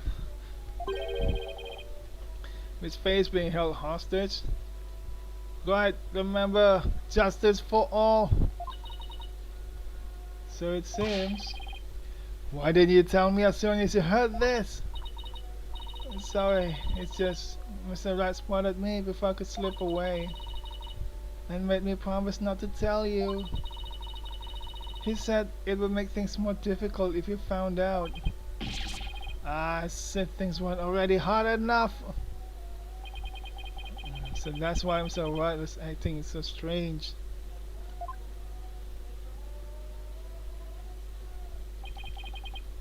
I had no idea. This must have been excruciating for him. Right, remember justice for all. Think justice. There's gotta be something you can do. This is really like justice for all, but we are the one on this side. We're the one who have to win, but if we lose, Maya is in trouble.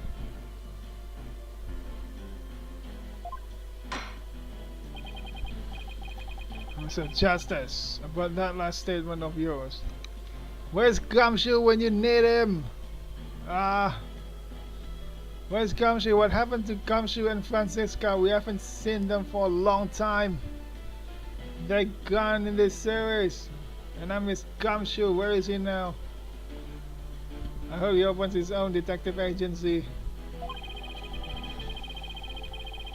I believe you were in the middle of accusing the plaintiff of murdering Dr. Buff. Would you care to continue?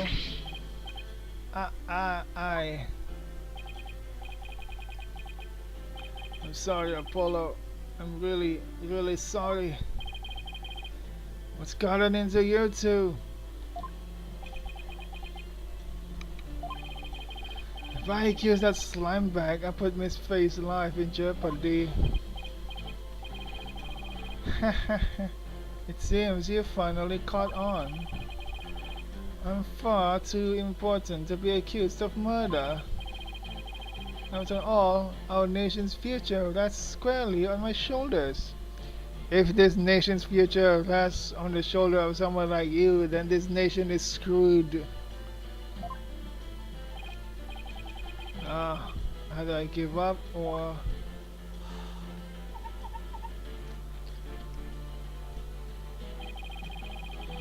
Once I present the crystal to my patron, my victory is assured.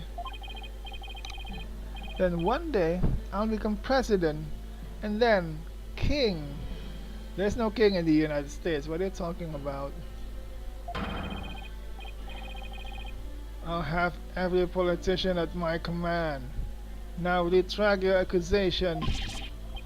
I can't count out to him, but the defense would like to retract the previous. Dirk.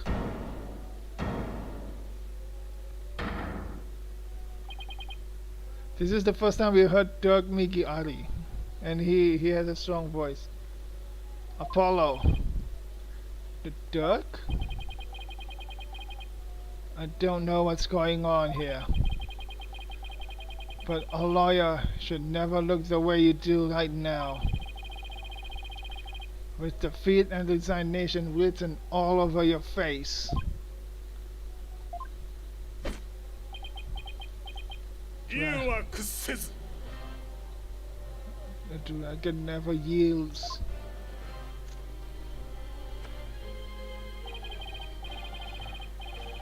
Even when wounded, a dragon bites down hard and never lets go till its dying breath. It glares, it roars, and it latches its jaws firmly onto its prey till the bitter end. That's what lawyers do to get to the truth. We have to get to the truth. Dirk, a dragon never yields. He's right. It's all over if I give up now. If Mr. Right Hand If Mr. Wright's hands are tied, it's up to me to do what must be done. He saved my neck so many times. Now, it's my turn to save his. Can we do something better, huh? Can we put this bastard in prison, but then still save Maya?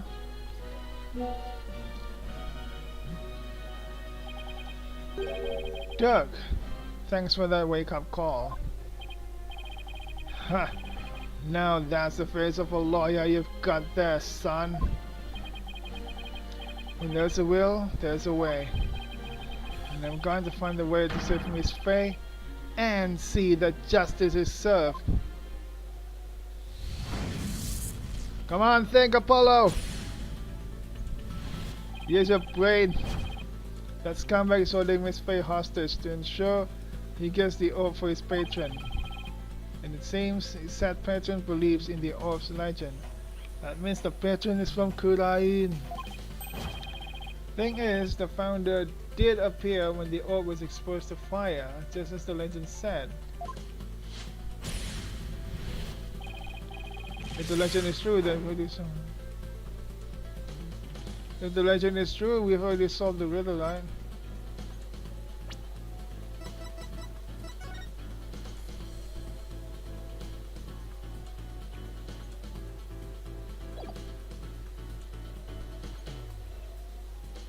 Have we solved the riddle? Offer thy prayers as fervent as fire, only then shall the Holy Mother return. The founder bestows the... she still needs to descend. She still needs to descend. She hasn't descended. The last part, the last rhyme, still not done yet. You have not solved the riddle yet. The legend says the founder will bestow great spiritual power when she returns. But if that's true, that means we haven't solved the whole riddle yet. But how can that be? Are we missing something? Wait, maybe the part about the founder returning should be taken literally. Literally? But how would it be possible for a dead person to return to the world of living? Oh my god, we need to channel! That's why there is a face in that statue! So that this is the only way for spirit medium to channel the founder. There's no other way. Oh, I know. There is a way for the dead to return. Spirit channeling. Of course, you had to know what the founder looks like first. But the orb has revealed her face to us. So what if it's a sign that we should channel her?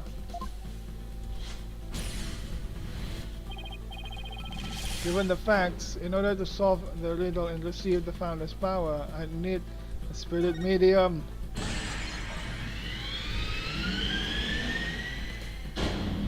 A medium is needed to obtain the power. She still needs to descend upon us. The ability of a medium to channel spirit is the final key to unlocking the orb's secret. That means Mr. Atterson's patron will need one too. And once that slimy politician realizes that, he won't be able to lay a finger on Miss Faye.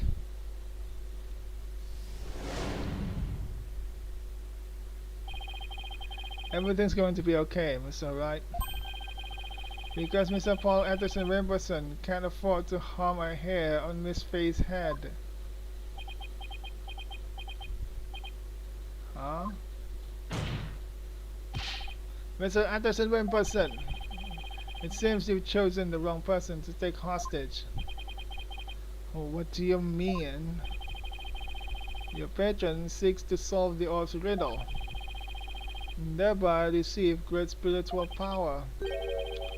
However, only Maya Faye can truly give them what they really want. She can? What do you mean, only Maya Faye? Think about what the return of the founder really means. We should have considered it more literally. After all, the orb was made in the kingdom of Khura'in, the birthplace of spirit mediums. Ah, I think I see now. You need to know what the deceased looks like in order to channel them. But in Khura'inism, depicting the face of the founder is taboo. Yeah, because people can channel her then. However, her true face was hidden in the orb. So maybe the orb is telling us to try channeling the founder. Exactly. Through a spirit medium, the founder can quite literally return. And if the legend is true, the founder just might bestow spiritual power on someone when she does. It's like when Purse imbued my Magatama with spiritual power. If a human can be imbued with such power in a similar manner, it is said the founder possesses immense spiritual power. Such a great feat would not necessarily be beyond her. Well, wait a second. Then the legend is true? You're from Khura'in. What do you mean you're surprised, huh? Do you understand now, Mr. Atterson Wimperson? You're holding hostage the final key to unlocking the orb's secret. And if anything were to happen to her, the riddle would remain unsolved forever.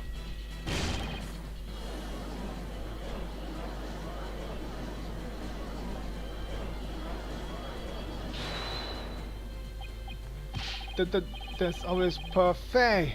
I could simply ask her to help. If she wants money, I have plenty to offer. She's not the kind of person to be tempted by material gain. And she certainly wouldn't help you if anything were to happen to her cousin.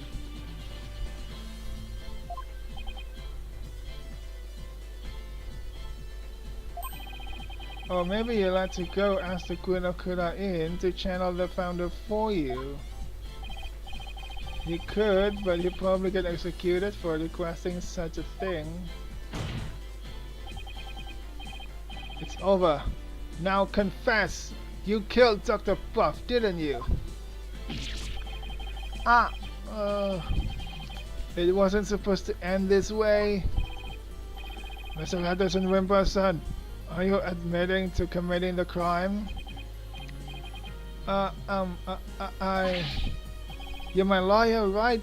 Do something. It's true that I'm your lawyer, and as such, it's my job to defend you. However, defending my client isn't the only duty a lawyer has. There's something else that's equally as important. And that is finding the truth. What? Mr. Atterson Wimperson, you have sought to twist the truth in the dirtiest of ways.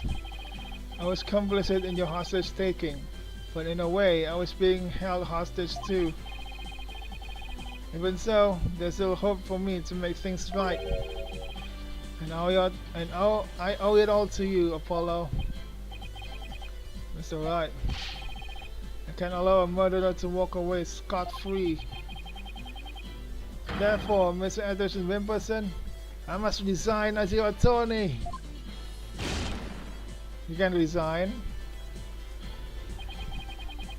Why did he never do that before? He can just resign. He never did. Yeah, crash out harder, man. Tell us who's your benefactor. It's someone from Khura'in, right? Who is it? Oh, he needs to crash out first. Hang on, he's gonna crash out. Wow. I have nothing to confess. What do you mean? What? I said I have nothing to confess. I don't and I won't, especially not to a plebeian like you. This guy doesn't know when to give up. Tell that to Phoenix. Besides, there is no truth to these allegations. I mean, look at this suitcase. You won't find a single print of mine on it. All that means is you wipe them off, taking care only to leave Mr. Adabals. As many a great politician has said before me, no comment.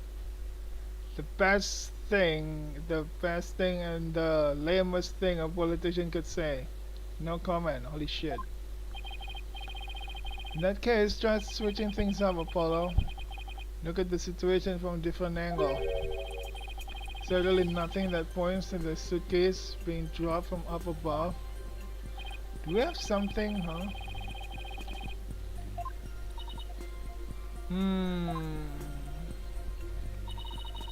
Did the killer push the suitcase from the second floor hallway over the coffee bar? That was placing right around here. Oh, maybe, just maybe. Thought of something, Apollo? Yeah, I did. This one. That appears to be a statement, but how is that related to this case? On the night of the murder, Your Honor, Miss Amipa physically left her room. That's when she saw the doctor burning the orb and subsequently passed out. Right above the coffee bar. But with her there in her wheelchair, the killer wouldn't have been able to drop the suitcase down onto the doctor. Good point. However, according to Sarge, she woke up just as someone was trying to move her in her wheelchair. Ah. Someone was pushing my wheelchair. What?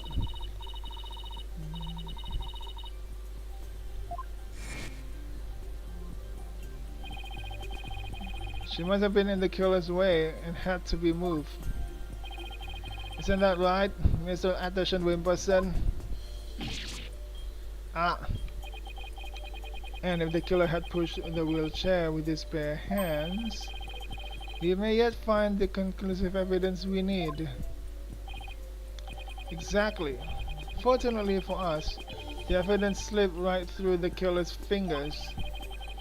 If only he had been able to hold on to it just a little tighter. But now he is neither able to discard nor alter it. Honestly, that piece of evidence wasn't even supposed to be here in this courtroom today. And yet, it looks like sometimes things do get better. Whoa, we're two-timing him. We're two-timing the witness. Oh my god. Because the evidence that sped away from you that night has come back to haunt you right here at this very trial. Your Honor, the defense's final piece of evidence is on this person. Where is she? Army buff. That's on the night of the murder. Sarge passed out. Only to come to and find that someone was pushing her wheelchair. That's when she fled back into her room. She didn't physically see a single soul after that. Not until Athena drew her out through that therapy session, that is.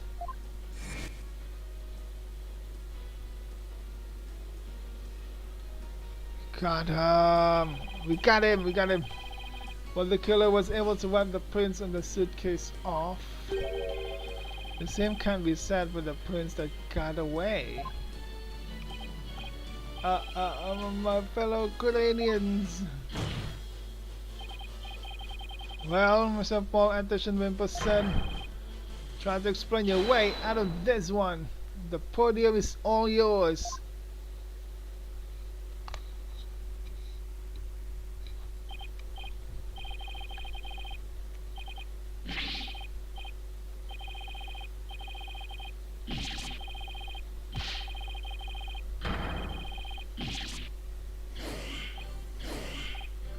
Election result. What is this? Why are we suddenly on TV? Is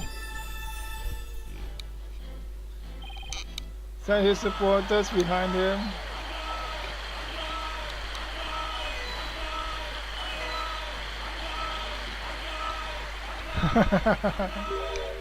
That's his nightmare come to life.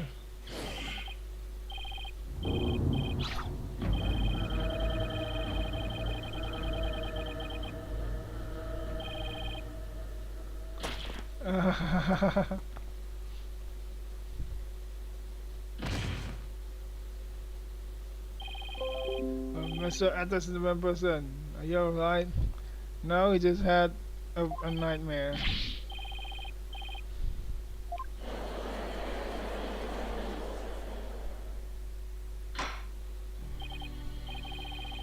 Well, this was yet another unexpected turn of events. In light of everything that's been revealed, it seems the relic is indeed the Founder's orb. And it seems Mr. Paul Anderson Wimperson can be considered a suspect in Dr. Pop's murder. Hang on, we still don't know who's the benefactor.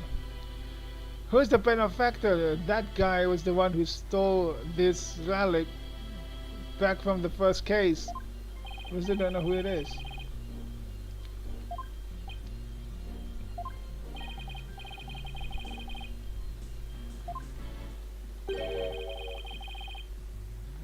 My throat is dry.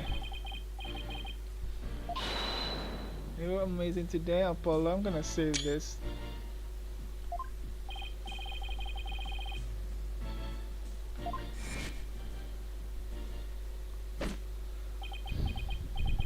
You are Kusiz.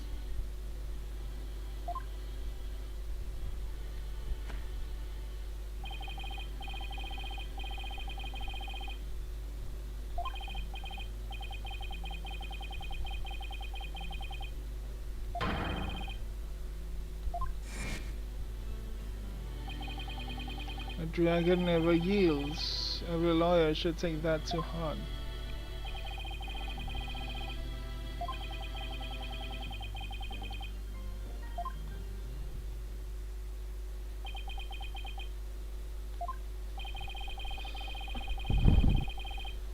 Oh, the court awards the orb to the Defiant Dragons.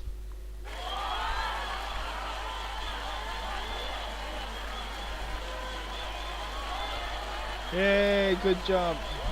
Congratulations, Dirk. Now, where's Maya? Is she safe? Should the King of Khura'in claim ownership, the matter have to be deliberated in court all over again. I just hope, or shall I say pray, that I'm not the judge presiding over that one. Could it be it's gonna be in Khura'in?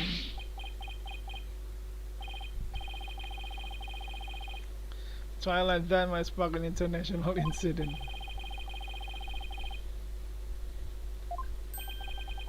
The revolution.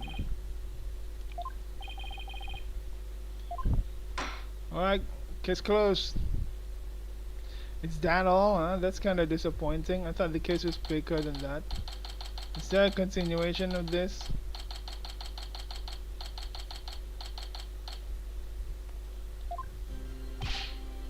Nice work, son. You've finally broken through the last obstacle on the road to revolution. This doesn't seem real. It's just the first day. I thought the case was gonna be longer, like taking 3 days or something, like, you know, the old case, the old Phoenix Wright cases. The old final cases, I mean.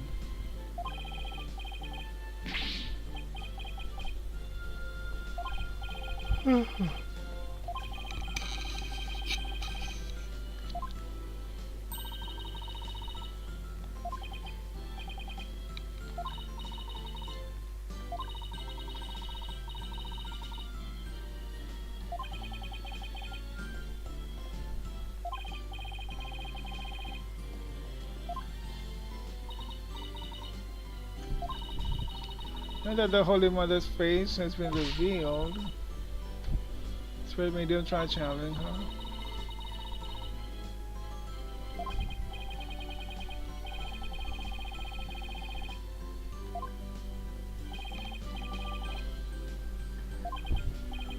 What do you mean it's not that easy? Oh yeah, the true name. We totally forgot about it. We did the name instead of just the founding mother or holy mother.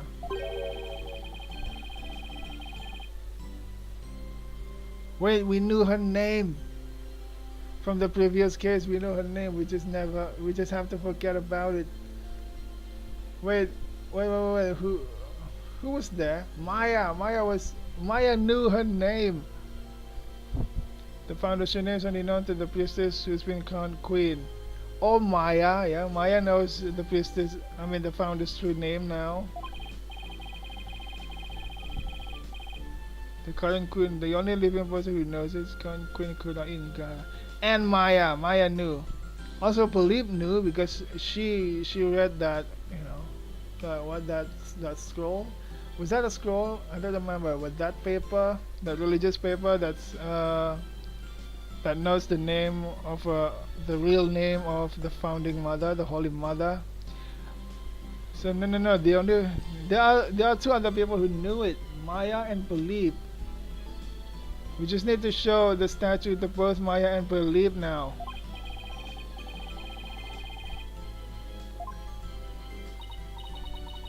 That's no fun.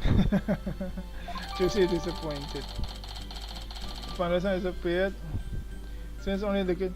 Wait, why is the Founders Orb updated now? The case is closed. Why is. The case is not closed, huh? I knew it. It is too short. It's only one day. We still have more to the case, huh?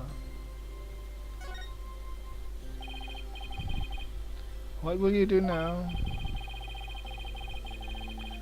Oh yeah, we need to know how the orb came to Dr. Buff.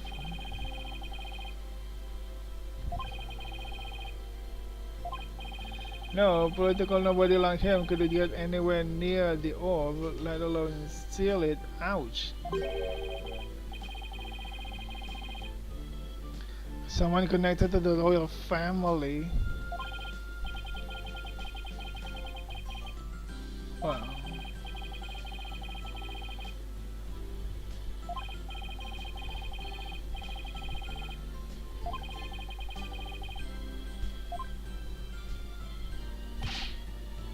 Private Justice!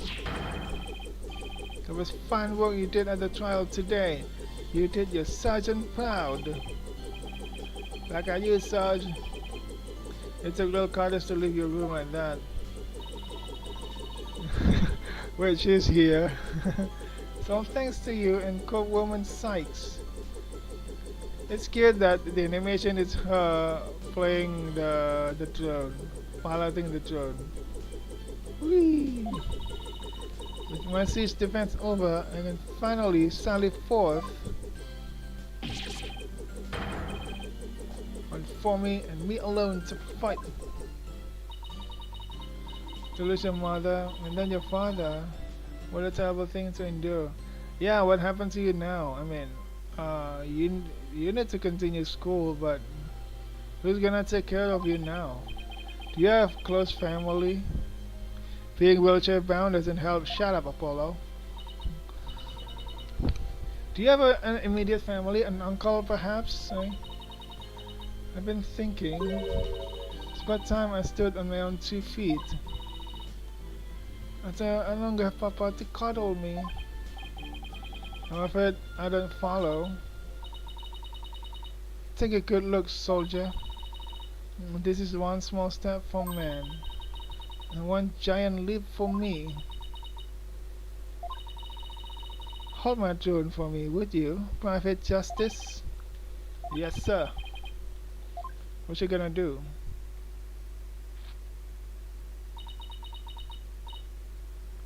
She's gonna stand up.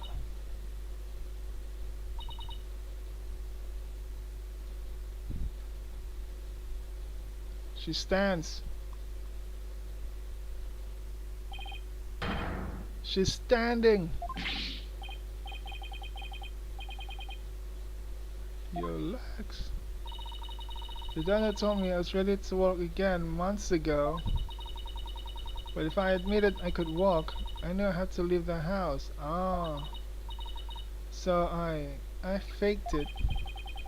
Makes sense, but I kept pretending I couldn't walk. But I know Papa is watching over me now, and I hate to disappoint him. So, from this day forth, I'm going to march forward on my own 2 feet. Ah, that's amazing. The brave kid trying to move forward like this. But it must be so hard this soon after her father's death. Don't you ever stop. You just keep on walking, comrade. Stay brave, because there will be days when you'll want to stop. But I have faith you'll find a way to muster the strength to push through them. Yeah, you can do it. Ah, Phoenix is right. Phoenix is back.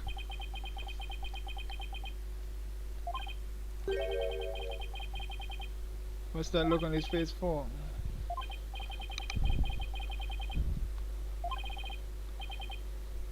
What do you mean for now? Where is she? Yeah, where is she anyway?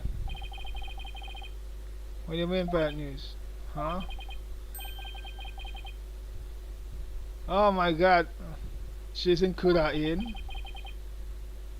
Wait, so she was abducted back in Khura'in? So, wait a second. So, his benefactor, oh no, not benefactor, probably Paul Atterson Wimperson. I'm guessing Phoenix didn't meet the benefactor, but Paul Atterson Wimperson met Phoenix and abducted Maya back in Khura'in.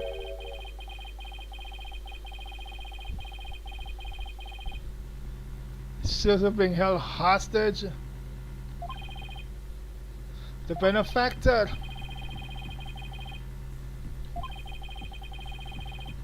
Maya's true abductor is in the kingdom of Khura'in. I knew it. Now we have to go to Khura'in. It just never occurred to me that Maya was abducted back in Khura'in. What in the world's going on over there? Revolution! Revolution is happening. Now we have to go to Khura'in, right? This is still not over. It's only the beginning of something big enough to shake Khura'in to its very core. Revolution. I was being swept out in a mighty wave that nothing could stop. Of course, at the time, I had no idea what the days ahead had in store for us. What the days ahead had in store for us. To be continued! Oh my god, we're going to Khura'in. This case still not over yet. We're going to... See? Turn about evolution.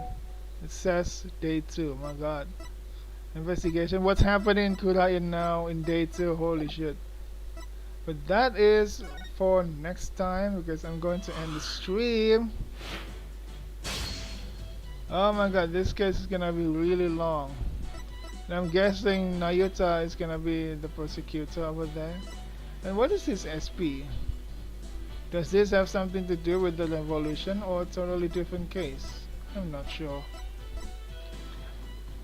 But anyway guys, thank you for tuning in. You guys enjoyed the stream? If you do, don't forget to hit the follow button. I stream a lot of Phoenix Wright, and I'll probably keep streaming it for some time in the future. For now, that's it for me. Can I read someone? You know, let's check. Can I read someone?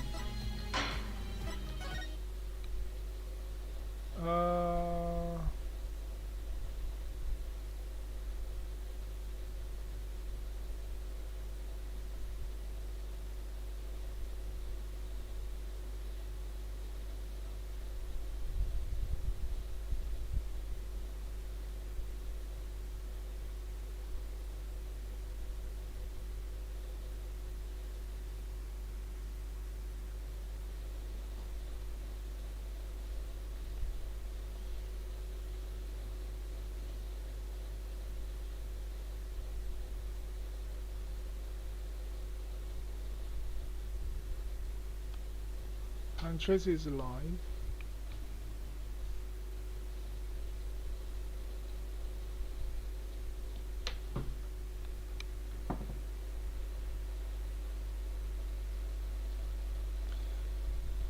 We're gonna raid Huntress.